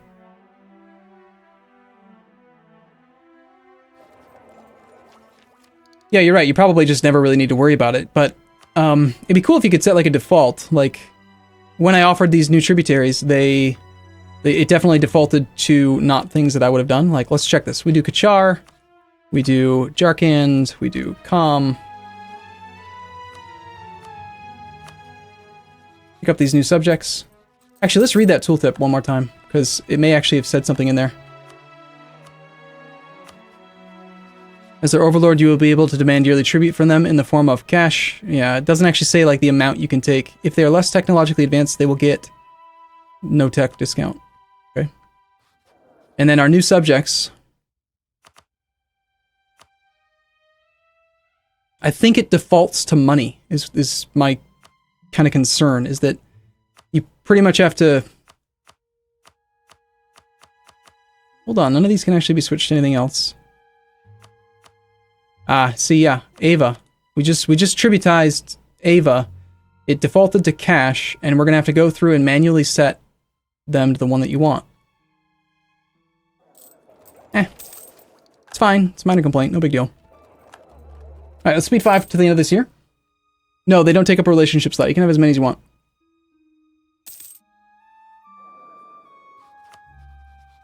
Technically, our country has 1 out of 4 relationship slots right now. Even though we have this whole huge page of subjects.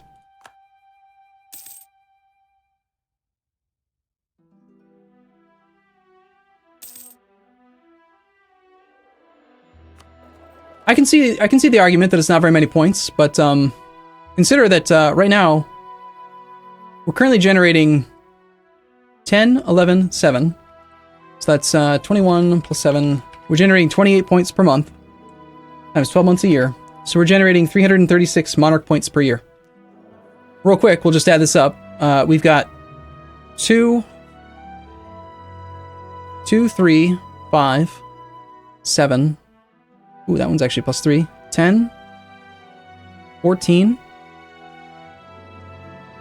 15, 16, 17. It's not much, you're right. 17 per year, that's 1.4 extra monarch points per month. But that's not bad. I mean, 1.4, that's like having another advisor, basically. That could really add up. And if you demand admin from every, like, you just, Let's say, for example, the snowball effect. Every time you do a military idea group, you switch them all to military points. Every time you do an administrative idea group, you switch them all to administrative points. Every time you go on a conquest spree, administrative. You know, like it's not bad.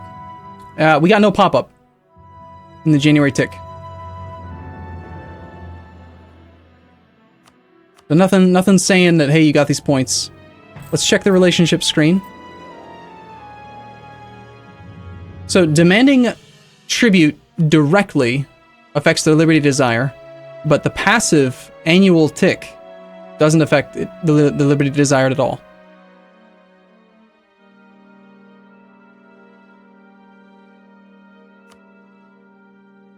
And again, the demanded additional tribute can only be gold, according to this. But in theory, it's not bad, right? It's actually a pretty sizable amount of money. It's scaled to development, so the more development that they have, the more money you can take.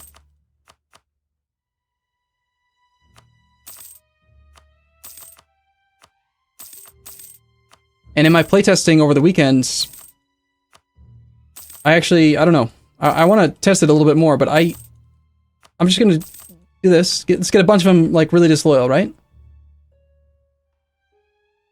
I don't think they do anything. Like, they don't, at least in my very recent short period of experience, it's not like they, like, band together, ally each other, and declare war on you or anything. They just stay your subjects. You know, that's like, what, 10 subjects that I've just made disloyal, and we're playing on speed 4, nothing's happening. They already don't pay you taxes even when they are loyal. They don't defend you. You have to defend them. I guess the real test would be, here, I want to test it. We're gonna make every single nation disloyal.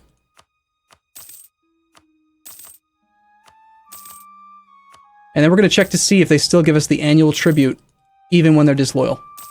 I would be willing to bet that there's a chance maybe that they just don't give the annual tribute if they're rebellious. Who knows? That might even be in the damn dev diary, and I just failed to notice it. Alright, speed 5. Okay, yeah, of course, yeah. Twitch chat immediately starts saying you don't get the tribute if they're disloyal.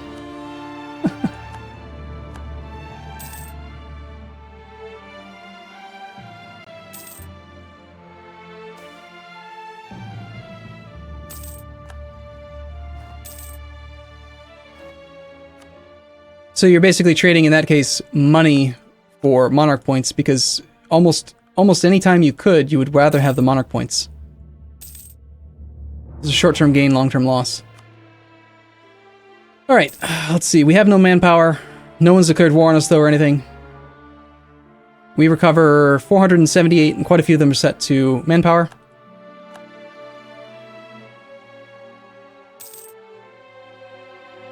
So next month we should be at like 478 plus 463. We should be at 5,941. Right? Let's just confirm that we don't actually end up... math was off by 1 because of rounding, but yeah. Ah, okay, so we get a pop-up saying that they don't send a tribute. Weird that they obviously cannot be trusted. So because they're disloyal, we get a pop-up, but we don't get a pop-up when they are? Really? I guess maybe it's spammy.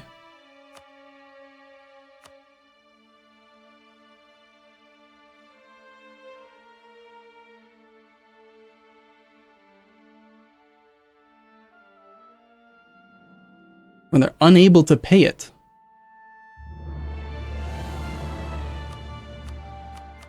Yeah, I guess they didn't do that one because it would just be too much spam every year. Okay, so yeah, that would be cool. I do think that whenever they're like below, what would it be?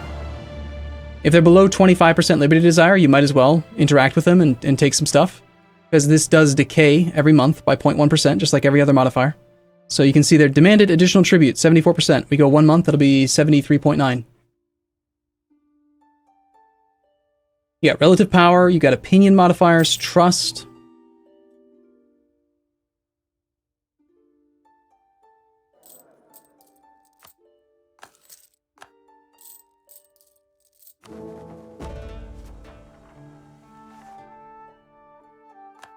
I like it. You declare war if they don't pay? No, I don't think so. They just refuse to send you tribute.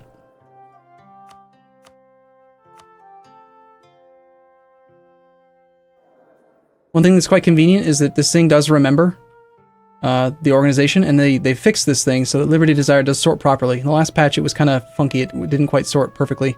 But now you can sort by like high Liberty Desire or low Liberty Desire, and it will remember. So you can find nations you can interact with or whatever. I like it. I like it a lot. Okay, we got one more thing to take a look at. Let's go ahead and reload the game, though, so that we have a fresh start, instead of all this kind of hodgepodge hacked crap where it's the age of whatever in the year 1460 or whatever, and we got other problems. They will break free. Not that I've seen. They haven't actually, when I was testing it, they never actually try to like stop being your tribute.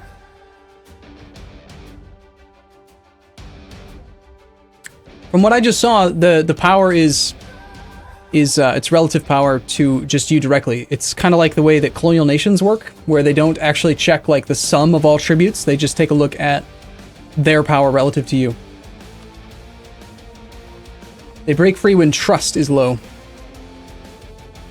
Oh, okay. Here, let's check that then. So we got this guy, Sorig Yogir.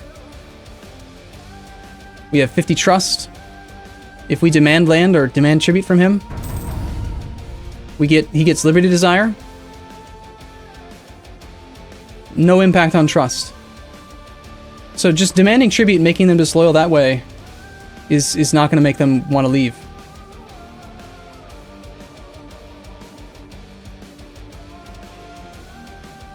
There was something else. People wanted to know about religion. Yes, religion has changed. I completely forgot about that. Religion's changed for Ming. Confucian is much different now.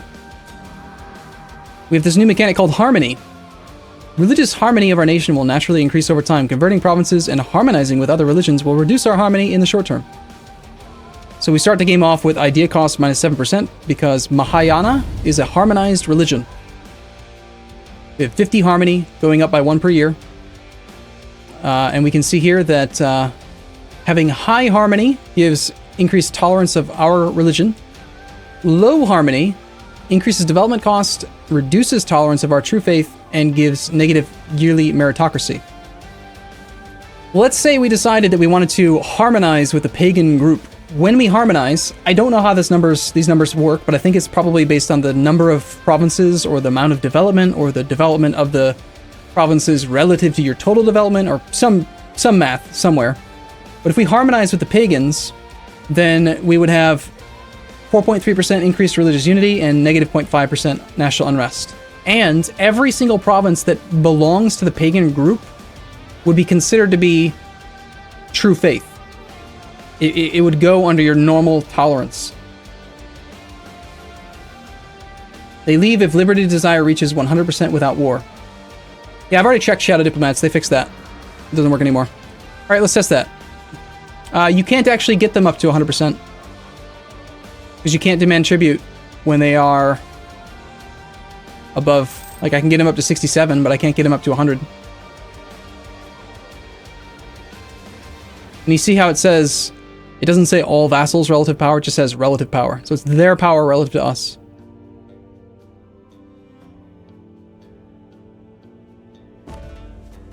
Can enact a decree.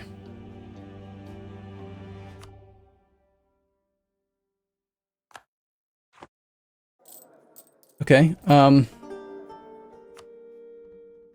I can assume you're correct that it would do that. Oh, refusing to pay tributes, negative 15 trust. Interesting. I see. And how low does their trust need to be for them to actually break the tributary relationship? Just like below 40, like most alliance break interactions. If you get below 40 trust, they usually do it. I don't think reducing opinion really matters too much. Like, yeah, sure, I can insult him, but it's not gonna affect his opinion of me very much. Not enough to actually raise his Liberty Desire all the way up to 100. There's no ability to like Scutish toggle or anything here. Whatever. So yeah, what else can we harmonize with? Theravada. Advisor costs get decreased even further. Vajrayana. Religious unity and production efficiency. Be curious to find out what you would get for like harmonizing next to the Sunni. Here, let's.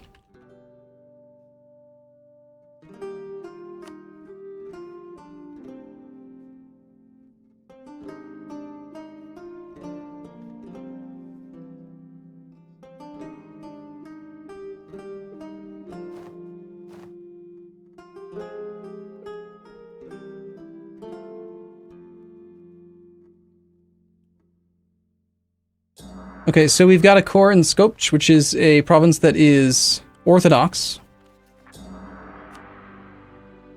It's considered the Christian group. It's all Christian religions, apparently. You need at least 20 development in provinces with this religious group to start harmonization. It's currently at 10. If we were to harmonize with them, we get religious unity increase of 0.8 and stability cost modifier. So that's what you get from them.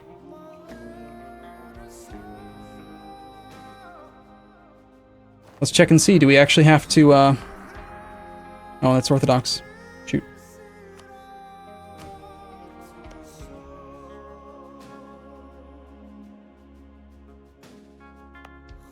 Does it need to be a core? Not enough development. Harmonizing with the Sunni religion gives trade efficiency.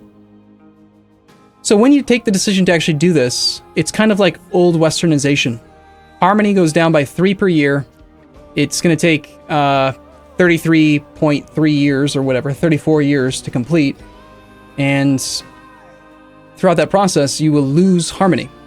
So let's say you push harmony all the way up to 100, and then you spend 33 years losing 2 per year. You're going to go from 100 down to like 33 harmony. So it's not an easy process. It's going to be painful to actually harmonize, but could be really good. What's the bug? No, Shadow Deb and Mats are gone. They fixed it. Show the Jews? Alright.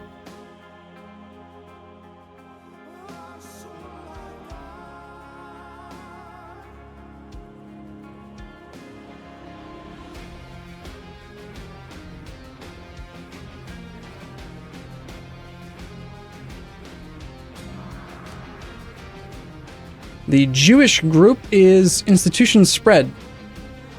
Looks like about a 1/6 increase.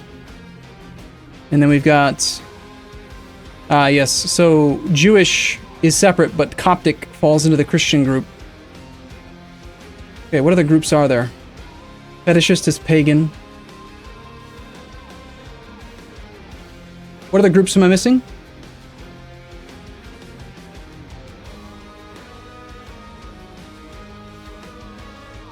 Is Hindu considered its own group?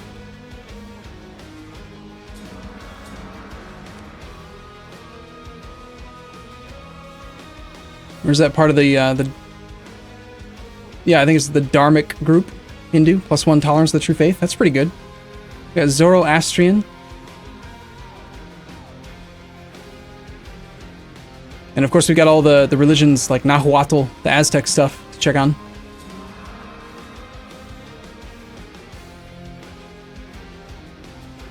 Is pagan, is Tangri considered to be pagan?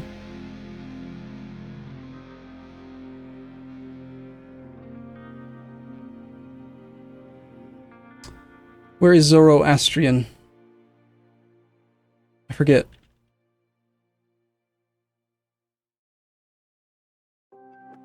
Animus is pagan. Inti, let's try them. Got Mayan.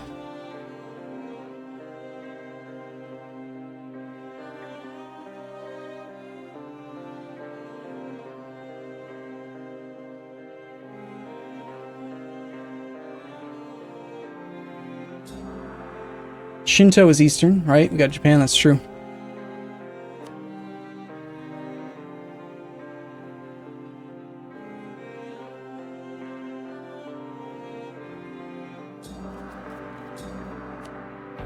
Alright, so we got pagan group, that's old.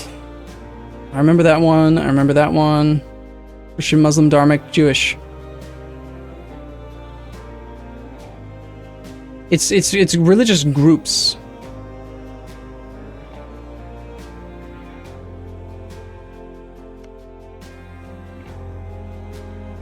Oh, Ryuku's animist. Okay. That's right, I forgot about that.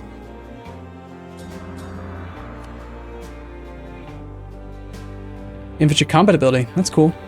So, I guess it's treating, it seems like it's treating all of these Native American religions as if they are just part of the pagan group.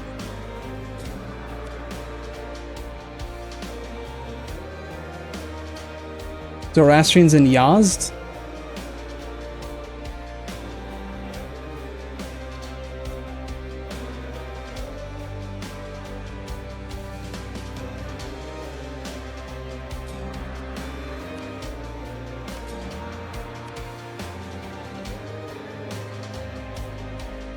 Trade efficiency. I thought we already had one that was trade efficiency. Wasn't that the Muslims? Well, it's certainly better, but... Huh. I don't know. Yeah, Norse should probably be pagan. Interesting. Okay. Well, that pretty much covers the new stuff for the Muslim, or for the Ming. Let's tag over to Japan. Jap doesn't exist. Okay, how about holy crap, there's a lot of little nations in here.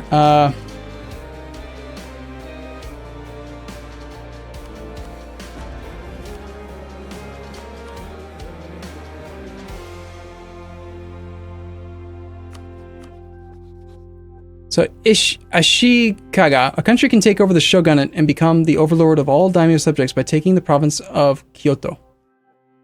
So Kyoto is currently owned by Ashikaga. Let's go until the next month so we can take a look at our war deck stuff.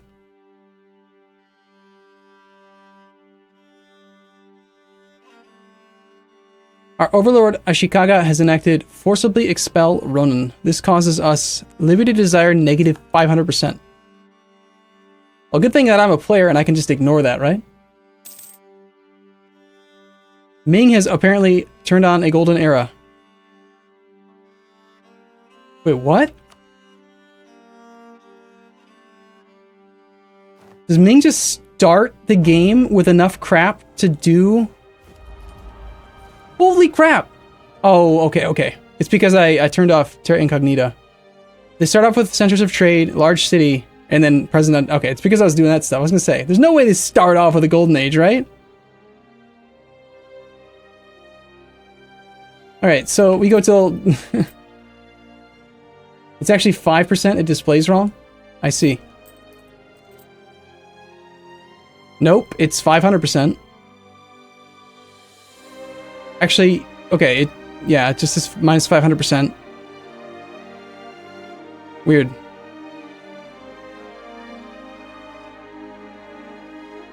Alright, so it's been a month. We have the War for the Empire. They are our liege. Minus 3 stability to declare the war. Really? Okay, so it's really expensive to actually declare this. 3 stability, 3 war exhaustion, like no matter what, and you've got to fight the entirety of the daimyos? Holy crap.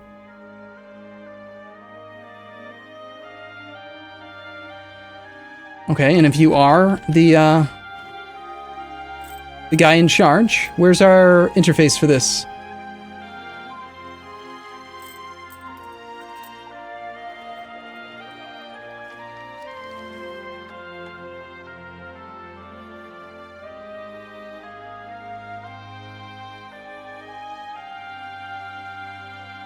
Every subject will become independent.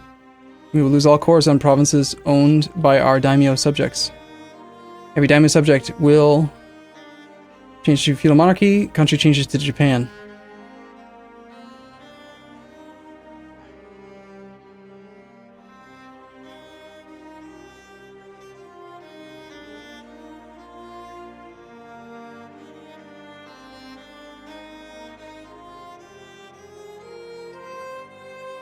I'm not quite understanding this.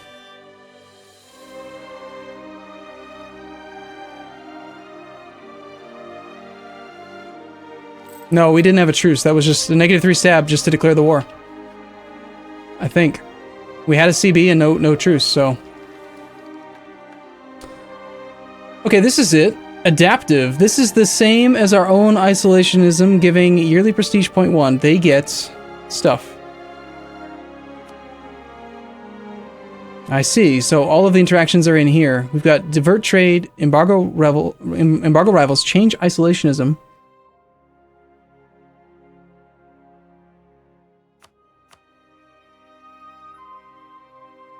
They have the same isolationism as we do. Okay, where do I see my isolationism?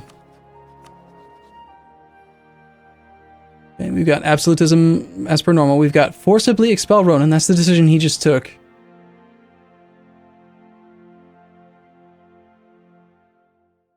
Sunken Kotai. Gain Diplo Rep. Sword Hunt. Lose legitimacy and gain manpower, land force limit. Okay.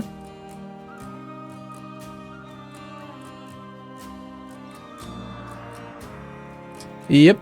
New stuff in the religion tab, that's for sure. Your current isolation level is adaptive, level 1. Development costs minus 10%, institution spread plus 1. Possible incidents.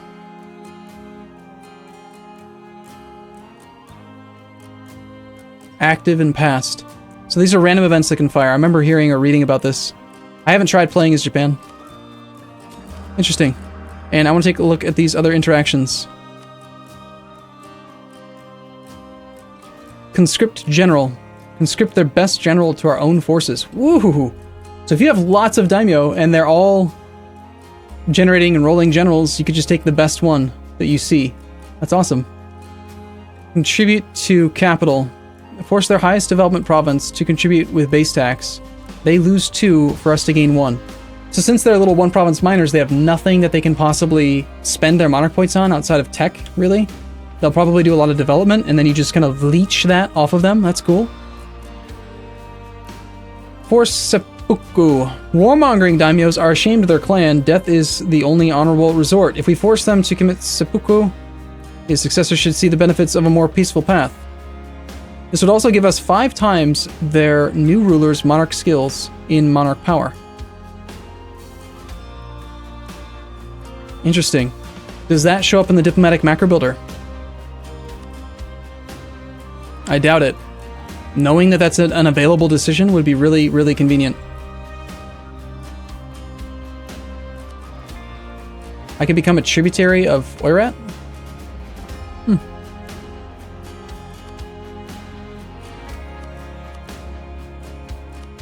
What happens if I become a tributary to another nation as the emperor, effective pseudo-emperor of Japan? That's kind of weird.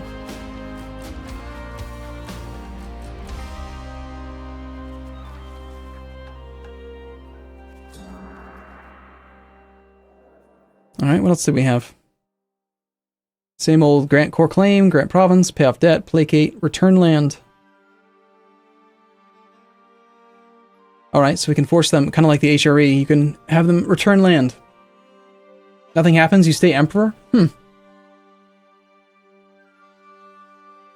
Alright, so... I like the idea of stealing generals, and I like the idea that they contribute to capital.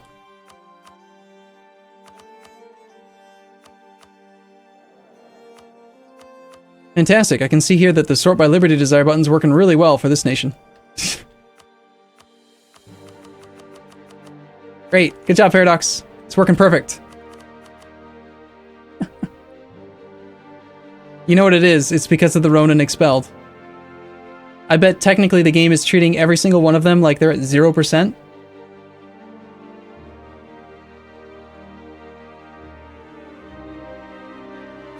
And that's why this button's not working. I want to test that. I'm going to reload the game without having done that. Plays that country. They fixed it for Ming, yes, but I think that that bugged show Ronin thing is what's making it not work right now.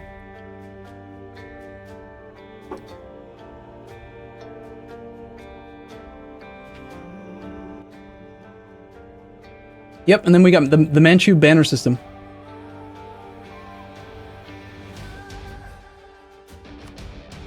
Alright, so we'll just start a new game as that country. Ashik something in Kyoto.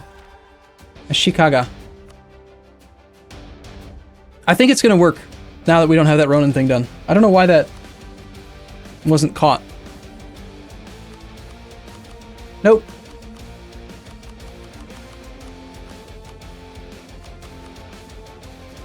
Just doesn't work.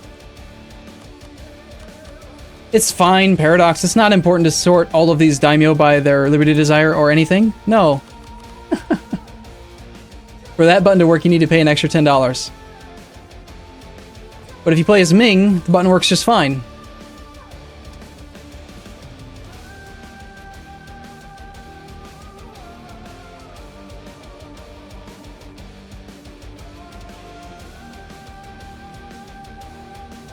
So why doesn't it work here? That's annoying. It's really annoying. Anyway, contribute to capital. So you have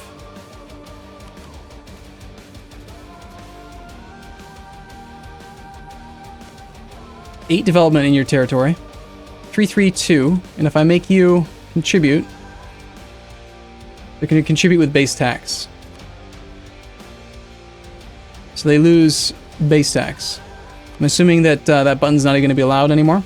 Their clan is too small and needs to have at least 7 development for us to be able to force them to contribute to the capital.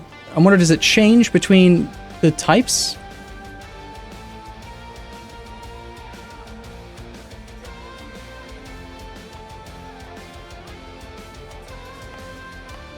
And can we skew the number, like, out of the bounds that it's supposed to be forced into?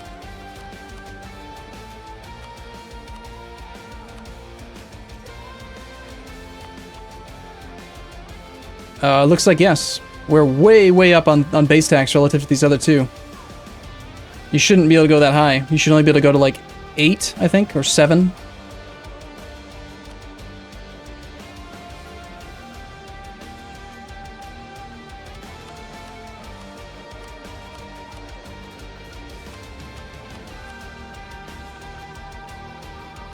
No province has at least 3 development of the same type.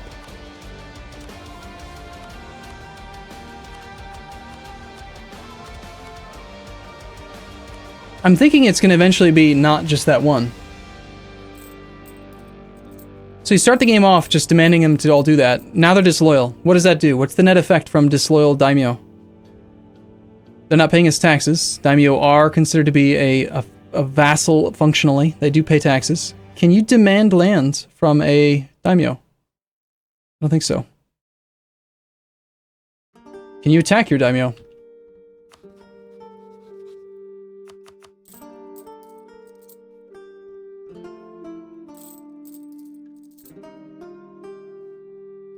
Does developing via vassal give you points towards institutions? I don't know, or I would suppose no, because when you look here it says it's been improved 0 times. I think you only ever get it when you actually click the button. Lots of daimyo are allying and stuff. I bet that they'll all band together if they're all disloyal, and then they'll just attack the emperor together. And it looks like the person who leads the war will take the 3 stab hit to overthrow the shogun. Interesting. Japan looks like it could be very fun to play. So the question was, can we declare war on our own daimyo? They are our subject. Looks like no. So how do we, outside of the one province, gain any land?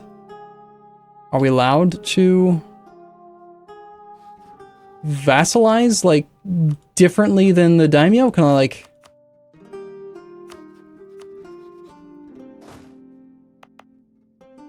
We've got 1... all daimyo.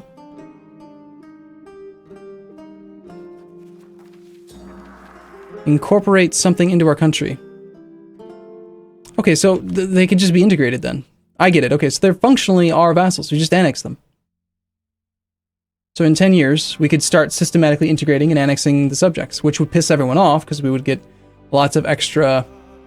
we would lose 3 diplomatic reputation after we get annexed subjects, and you would lose opinion with everybody. Huh. Interesting. I think you're probably better off leaving them around, though, as long as you can afford to. the longer you keep them around, I mean, there's so many tags. There's so many nations that are building up armies and they're spending monarch points. I mean, look at this. This guy here, Lord, that guy's generating 444. That's crazy. Everyone gets a base of 3, so that's like 21 monarch points a month from a one province miner. And every single one of these guys is going to be generating somewhere between, you know, probably 15 and 30 monarch points a month. All doing development, developing the crap out of your country. Yeah, you could do the button to offset it. The sunken kotai. Offset that so you can continue to integrate. Oh yeah, we should do that. Let's deploy the swarm. Do we have enough transports for that though? There's no straight crossing, so here, let's just declare war on somebody.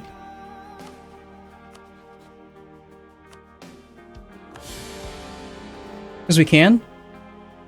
And the Daimyo, despite not actually being like... It's almost like starting the game off as a mini HRE. And a mini revoke the privilegia in HRE. I mean, look at him go. Look at the... My life for the swarm. And that's only like half of them loyal right now. Do I have to manually tell like one dude that's his job? Why aren't they sieging the capital down? All subjects, be aggressive. All subjects, focus on sieges. There we go. That's the one we want. Offer to be Ming's tributary so you can attack. They're at war, so we can't offer it. Oh man. Poor guys. Disease outbreak for all of them? Let's see, Chiba's got a good leader. This leader's in hostile territory, cannot be reassigned. A 3-2-1-1. I wonder what the easiest way to actually like figure out where exactly is the best general. Do you just have to eyeball it, or... Oh, wait, hold on. The ledger. The ledger's better now, that's right. If we go to the ledger and we go to generals, military leaders, and then we say allies? No. Rivals, war, enemies. We could kind of use kinda. There's no like subjects button. But we can at least say like positive opinion and then like find who has good siege pip. Or overall. Overall is probably the better way to go. But yeah, we can see there's like a 2-4 owned by Ogasawara. Oh, there's a vassal page for... a ledger page for vassals?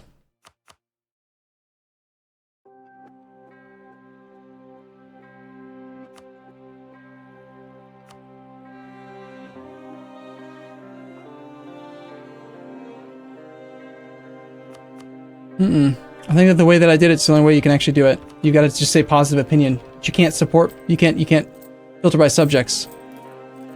But positive relations will at least give you the majority of them, right? But yeah, I mean, just think of that. How many subjects do we actually have right now? We start the game off with, I don't know. There's a lot. Yeah, the ledger does look really good now. I agree. I just like the Vassal Swarm. That's really cool. By the way, you can voluntarily go bankrupt now.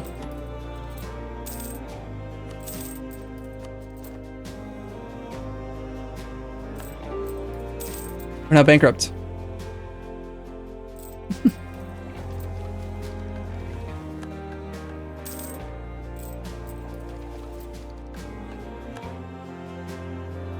But you're so protected by all of the vassal swarmed armies. It wouldn't even really matter. Not to mention with bankruptcy, you only lose 50% morale of armies now instead of 100. Yeah, Daimyo they don't cost relationships a lot. We're at 0 out of 4 relations. We could still have an alliance with the other nations. Now, out of curiosity, what happens if we like vassalize other nations? Do they become Daimyo? And are Daimyo allowed to have more than one province? I'm assuming that they can. Yes, this guy's got 3.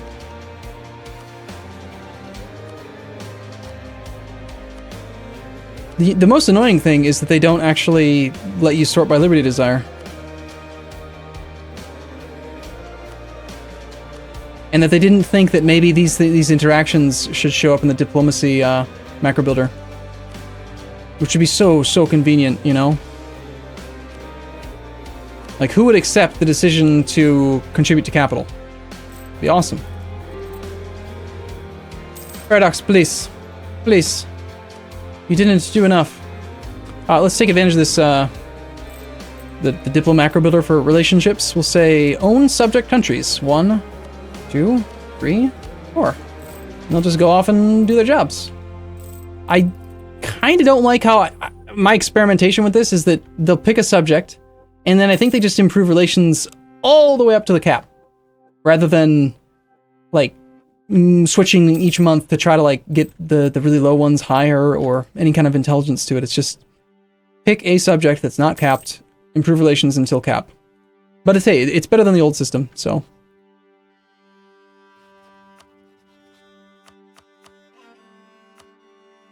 So if you demand their full annexation, it shouldn't show that if the country that would join is not going to exist anymore. Versus what? If we vassalize? Make them a vassal? I mean, that specifically says vassal. It doesn't say shogun, or, sorry, daimyo. It's full annex.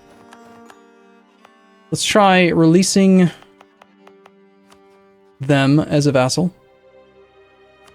Probably really no different, but... Yes, they are a daimyo. Interesting.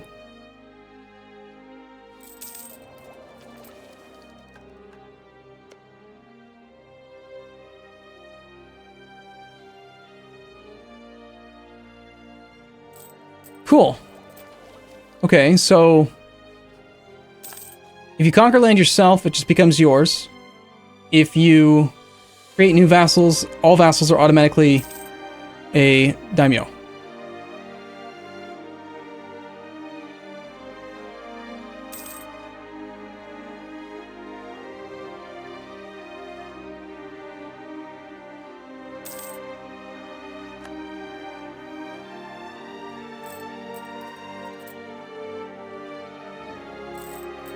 Okay, well, let's take a look at the other thing people were asking about, which is achievements.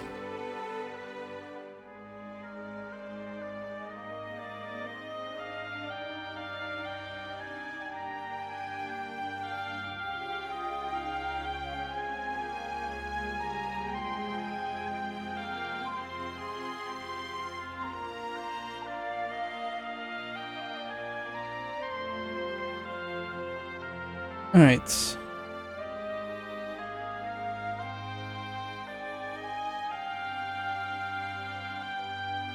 As Korea get 135% ship durability, turtles all the way down. The Navigator, as Portugal, get owned provinces in Africa, India, and Indonesia before the year 1500. I'm liking the idea of playing Portugal again, I gotta admit. It looks fun. The colonization game is as good as they are. Reform the Golden Horde before 1500, Gold Rush. I'll graze my horse here and here. As a horde, own over 200 provinces producing grain. Wow. Rise of the White Sheep. As Akyunlu own Tabriz and have Kara not exist by 1478. Force all non-fetishist nations out of Niger.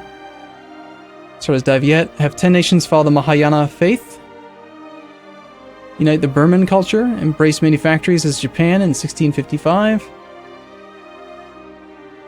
Have 3 tribal states as tributaries. Become the Chinese emperor's king. Wing. Make sure the entire Tunis area is 100 devastation. As an Italian culture nation, beat the snot out of Tunis. Fun. Get to 100 absolutism. Wow. Harmonize 7 religions. There must be some other modifiers that make that go faster or slower then. I don't see how you could do that. It takes like 33 years. 100 regiments as banners raised at the same time. Conscript a 3-star general from a daimyo subject. Well, obviously, cherry picking. That's the way to play, right? Use artillery barrage on Berlin. Tear down this wall. Have 30 states with prosperity at the same time as you have a 70-year-old ruler. Live long and prosper. Look at Spock! As Aragon conquer all Mediterranean centers of trade.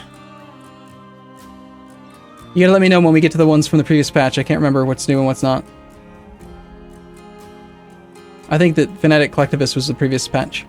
Starting as Butua, Conquer Mutapa. I think that was the last patch as well. Okay. Alright, we want to check out Manchu. So I think that's going to be all tribal countries, right? Any country with a steppe nomad, government type. It's a governmental form with a sovereign or military ruler rule a tribal chiefdom with constant CBs on all their neighbors and troops who fight better on the plains. Is that it or not?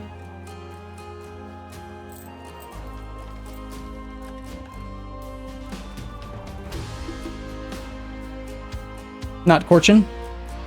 Well, Manchu doesn't exist in this time frame. Do we need to play as, like, we need to do a different save? Or do we need to pick somebody else? Aichi, Yurin, or Jianzhu? Okay.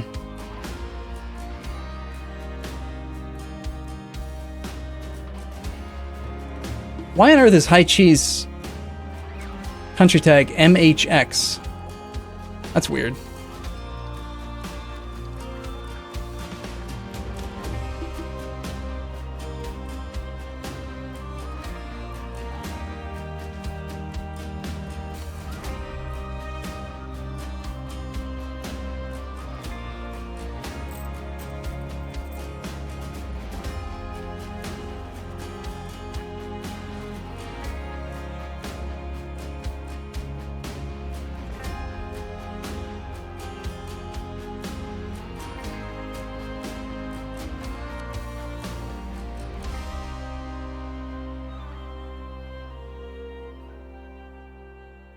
Manchu culture. Oh, is it province? What? Are you saying it's a province interaction? Yes. Okay. So it's not about... I gotcha. So we got Manchu culture. Anything with the Manchu culture. Let's switch over to... we're fine with this one. So within the state screen, there is a button to raise banners. State of Central blah blah blah blah blah cannot raise more banners. There are already 2 raised. 2 of 2. Okay, if your primary culture is Manchu, you can raise Manchu banners in provinces of Manchu culture. Banners cost corruption to raise and have higher discipline than normal troops.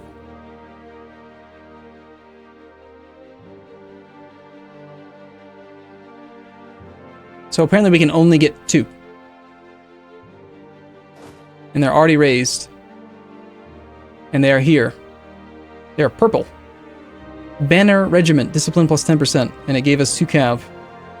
They appear to cost the exact same amount as other troops. I'm assuming that you can't use them while you are at peace, maybe?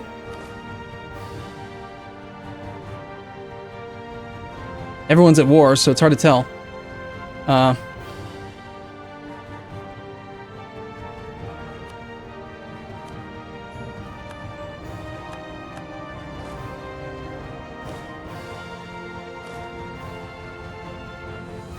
Interesting. So we have 3 banners raised. Ah, okay. So you got to raise banners on a per state basis. There's 1 available there, 2 available there. Let's see what happens if we go a monthly tick with the banners raised while we're not at war. Is there any reason why you can't do that?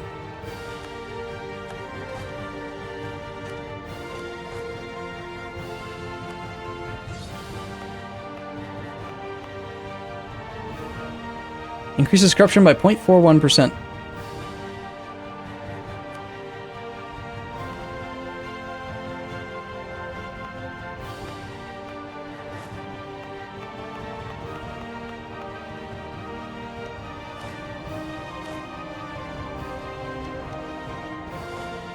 Okay, so it's raising them, what, 1 at a time? I mean, it's showing 2 of 2, 1 of 1. There's only 1 over here.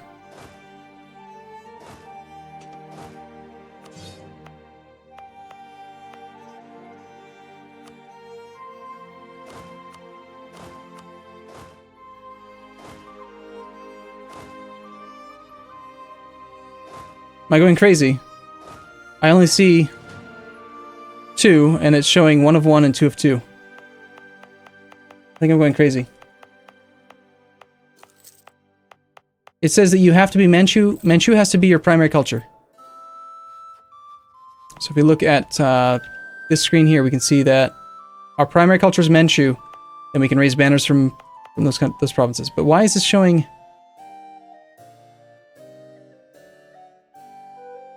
I don't know. I don't know why it's one of 1 in this province, and yet I don't actually have them raised. It's like I've got a permanently raised troop somewhere.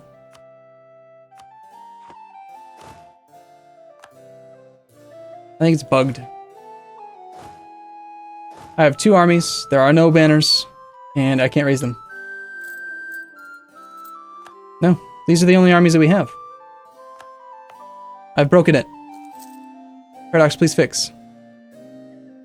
There is no one already raised, he's not raised. I'm not blind.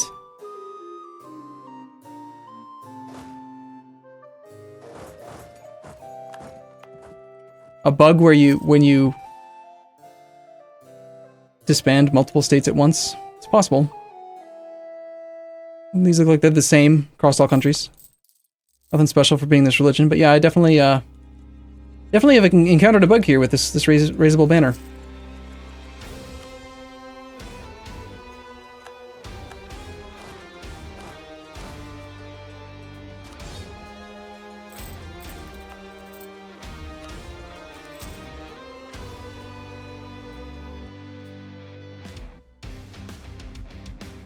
Our overlord Ming demand that we send this year's tribute in the form of 3 ducats. Doing so will increase trust between our nations with 1 declining.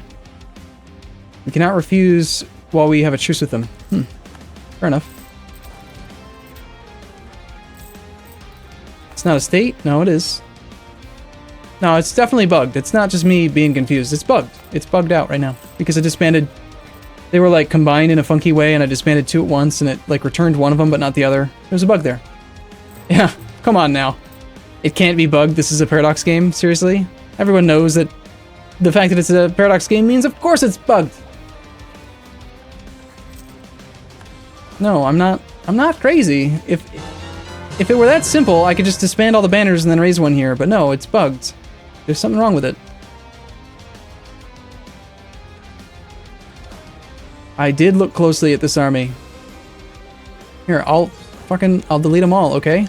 I'm not crazy. It's bugged, okay? When I say it's bugged, it's not just me being stupid. I am not that dumb. It's bugged, okay? Trust me. I have no army, and it's still showing 1 out of 1. Absolutely no army at all. Don't say that I am blind or making a mistake. You can't... No. Anyway, alright, that's cool. I mean, that's fine. 10% combat ability on Cav, that's pretty cool. Plus, you don't have to pay the higher cost outside of the corruption. But if you are positive stability or ahead of time on tech due to staying alright on your institution spread, then you could kind of take advantage of your ahead of time in tech, automatic decay, and use the banners. That'd be pretty powerful.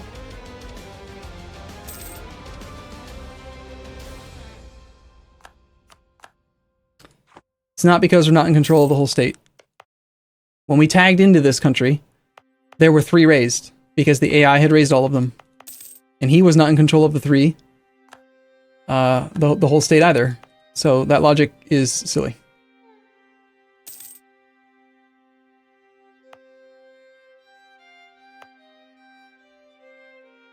You share a state with another Manchu tribe? You think that he raised them? No, he's not allowed to raise any. Well, this is saying I can't.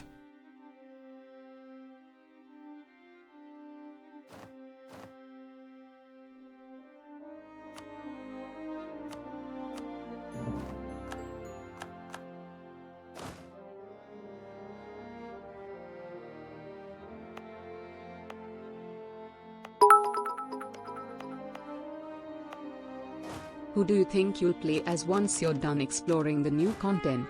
Arumba I have no idea. I'm very interested in all this stuff over in the New World. Or sorry, the Asian areas. For experimentation's sake, let's disband all non-banner troops. Our banners always cav.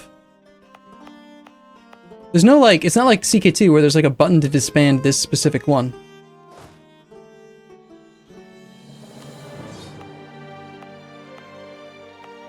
Okay, so we released one. We gained one.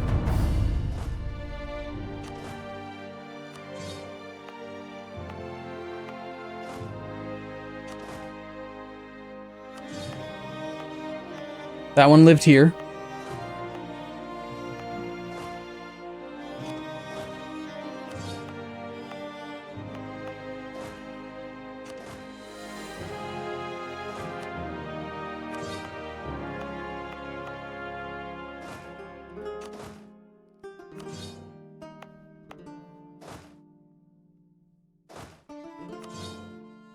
Okay, so if we raise them, we get one there, none from there, 5 from here, 1 from here, and that's it. So we end up with a total of 5, 6, 7 banners. And I'm pretty sure the bug was this. I think we can recreate it. What had happened is the AI... Oh, we did actually. It looks like we got a banner infantry. 2 banner infantry, in fact. Why were they infantry instead of cav? I wonder. What it was is that I disbanded banners from 2 separate states that were consolidated into one army at the same time. So again, we have a total right now of 6 plus 1 is 7 regiments. If we disband this army, I can't reproduce it, but. Oh, you know what it might be? I think I know what it is. It's not just putting the 2 together and disbanding them. It was even something more insidious.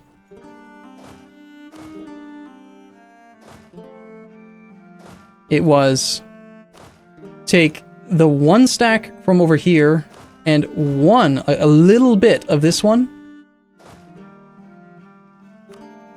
combine them and disband them. So that got reset down to 5. Nope.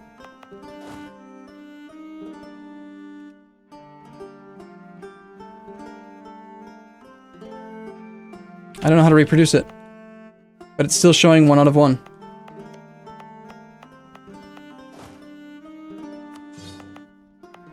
It's still bugged.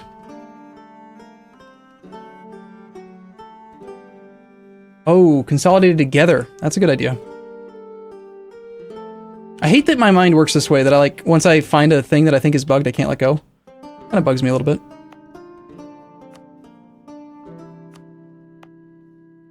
Consolidating them together could have very easily been it.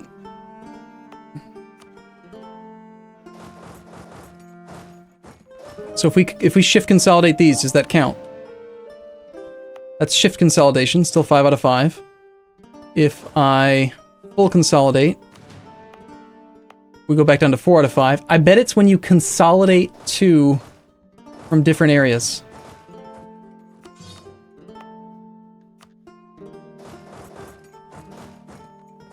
Maybe.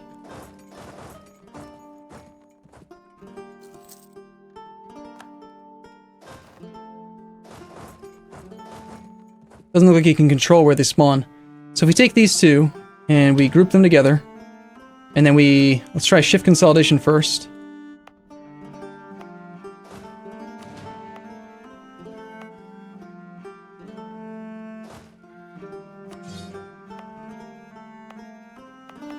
It's not that either. What is it? What did I do? I did something.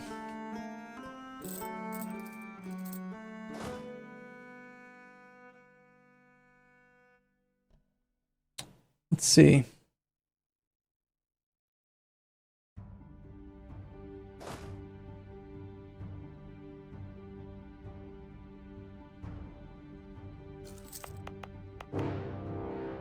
I like...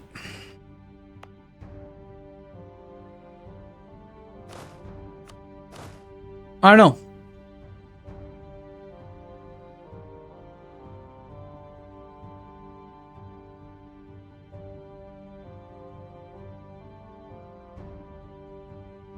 Were they black flagged when we did it?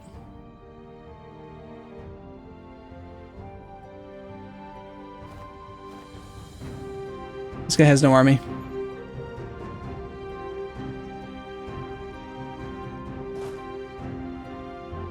Okay, so Yaren has troops over here that are black flagged, and he's got some in here. He is allowed to raise a total of 2 in this state, 2 in this state, 1 in this state. So that's 5 regiments that should be. So he got all cav as well. I guess you have to have your own infantry, and like it, if you have no infantry, it gives you infantry instead of cav. Probably follows your. No, cavalry infantry ratio is 100%. You could have pure cav. I don't know why it gave us infantry one at that time. Now, how should we test this? Just take like 2 of them at random and just get rid of them. Or black flagged.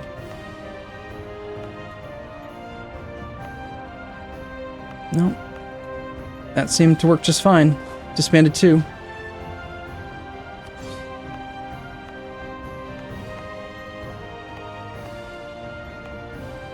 Well, I know there's a bug.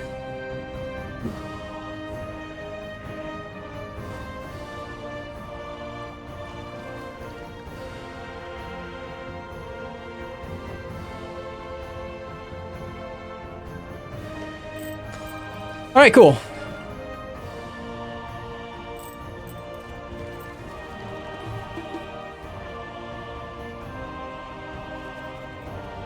Ugh. I don't know. No, I don't think they start bugged. They said in a Devastation that it would give into cav to infantry ratio. Well, I don't think Jianzhou has got any difference in their ratio. They should get pure. Oh, okay. Yeah, they do. They have less. They've only got 75. That explains why they did get less. Interesting. That's right. That's cool. It's cool. It's cool. It's good. All right, cool.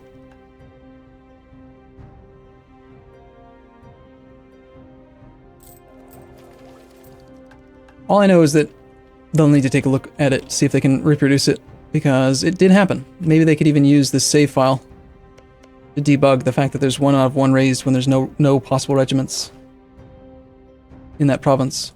I'm going to do that. I'm going to tag into MHX and take a save.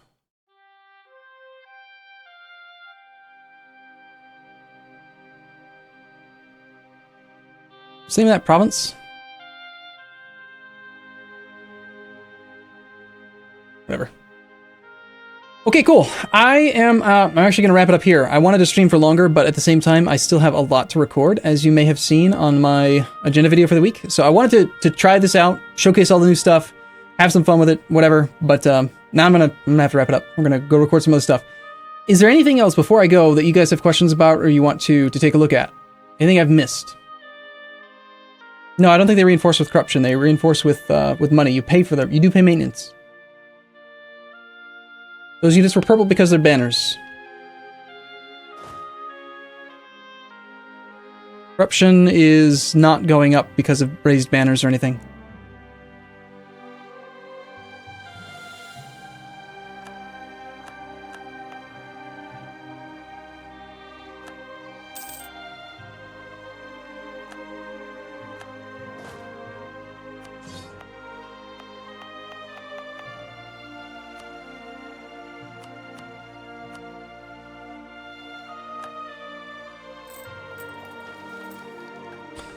Well, I mean, that's not a bad idea. I could try it.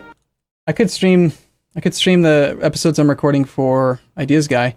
I want to try loading up the Ideas Guy campaign to see if it works in the new patch. I don't expect it's gonna work, but I want to try it.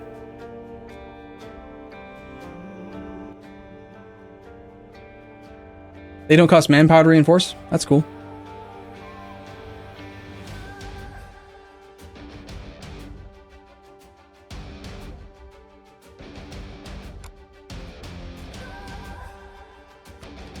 All right, I've copied my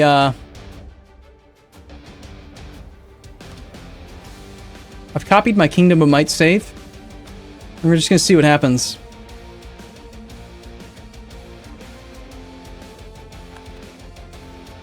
I don't know if there's new provinces that are like gonna mess with it. Maybe, maybe not. I don't know.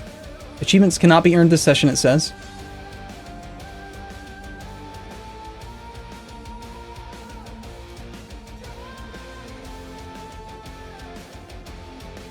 Edited or saved with incompatible DLC. Alright, let's try loading it, saving it, and reloading it. It said to try that. I'm gonna be disappointed if I can't continue this campaign in the new patch, because giving up like the Diplo macro builder is gonna be so hard.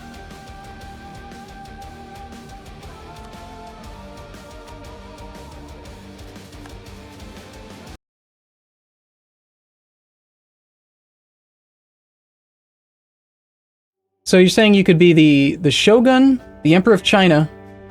Could you be the Shogun, the Emperor of China, the Emperor of the HRE, and be Coptic all at the same time? That's the real question.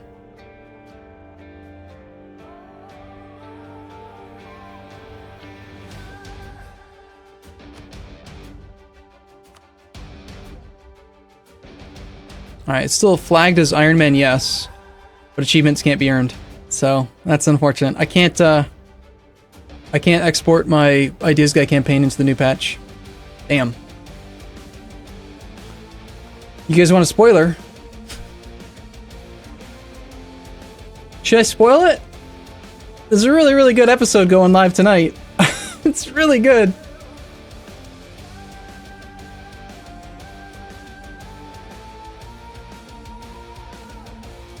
No, I don't want to restart the whole campaign in the new patch. That's too much, I think.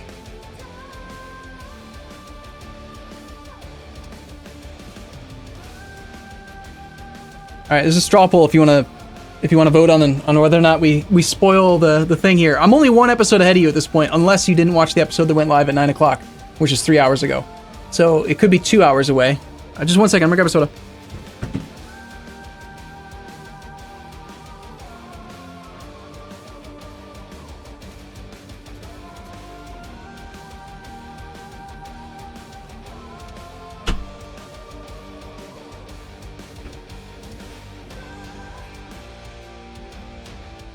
Am I gonna restart Ryukyu? That's crazy. The verdict on the poll is... That's not the poll. The poll says... Yes. 77%. Alright. Let me know when you see it. I'm not gonna say it, because that's too much. You need to observe. Use your mental prowess. I'll give you a hint. We're at war. Keep up the awesome content. Let's see. France is over here. We're at war with Castile right now.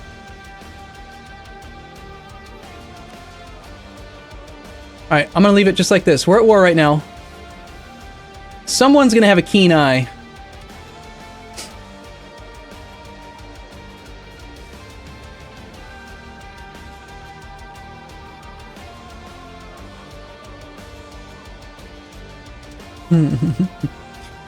There's the questions.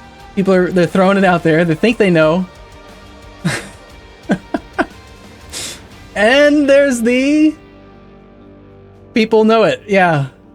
You got it. You figured it out. You're smart people. I was recording this last night, and I was just bitching, basically. I was like, you know... This whole disputed succession thing's stupid. It's something I always get pulled into, and it never happens. It was like reverse Murphy's Law or whatever. You know, like I tricked the game. 11-month resub, Collateral, 36, thank you. And then like within 2 minutes of me saying that in episode whatever goes live in a few tonight, Great Britain dies, and it just cites succession war. Automatically put them in a personal union underneath me. They're the junior partner, and all of my allies came to my defense to murder the Castilians. Oh my god, it's so ridiculous. Is the macro builder tied exclusively to the DLC? It's over 9,000! Nice. Do you think I should... Wait, are you saying I should reload the save? without the DLC enabled, but on the 1.2 patch, save the game then. I mean, I could try it. It might work. I don't know. Yeah, and that's the thing. Great Britain's really strong in this campaign. They've never lost to France. They've been kicking ass. So I think it's going to be a pretty easy campaign to wrap up at this point.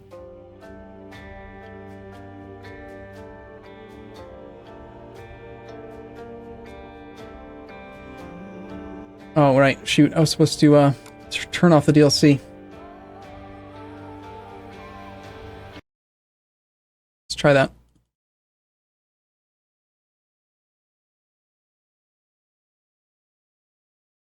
It's called Mandate of Heaven. So we're going to load the game. In 1.20 without the patch, or without the DLC enabled.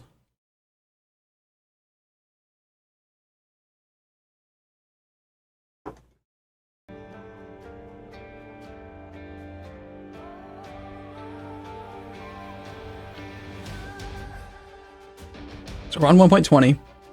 Let's load that save.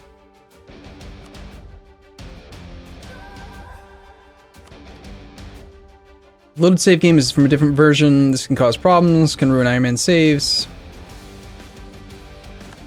I think just enabling the DLC, no, even then. Either you are offline or the save game belongs to another user, is edited, or saved with incompatible DLCs. Yeah, no, it's just not possible. I can't export it. It's not gonna let me. That sucks. So my options are start a new campaign in 1.20, roll back to 1.19 for the moment, and just record Ideas Guy in 1.19 without the macro builder. Sad times. I also need to play Ryukyu. Oh no.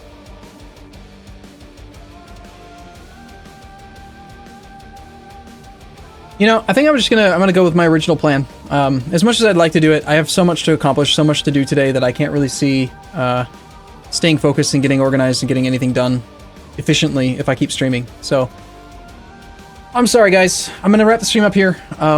You'll find the new series, new campaigns and stuff on YouTube. This video, the whole stream will be on YouTube as well. And we'll be playing a brand new campaign in 1.20 here within the next day or so. But I'm gonna do it offline. It's just too much distraction. So I hope you guys enjoyed this stream. Hope you guys like the new features. I'm really excited about this patch. It's not quite as good as Art of War as far as like revamping game mechanics, but the macro builder, man, that thing is so good. I'm so excited about it. So, all right, thanks for coming, guys. I'll see you guys in the next stream. See you in a bit.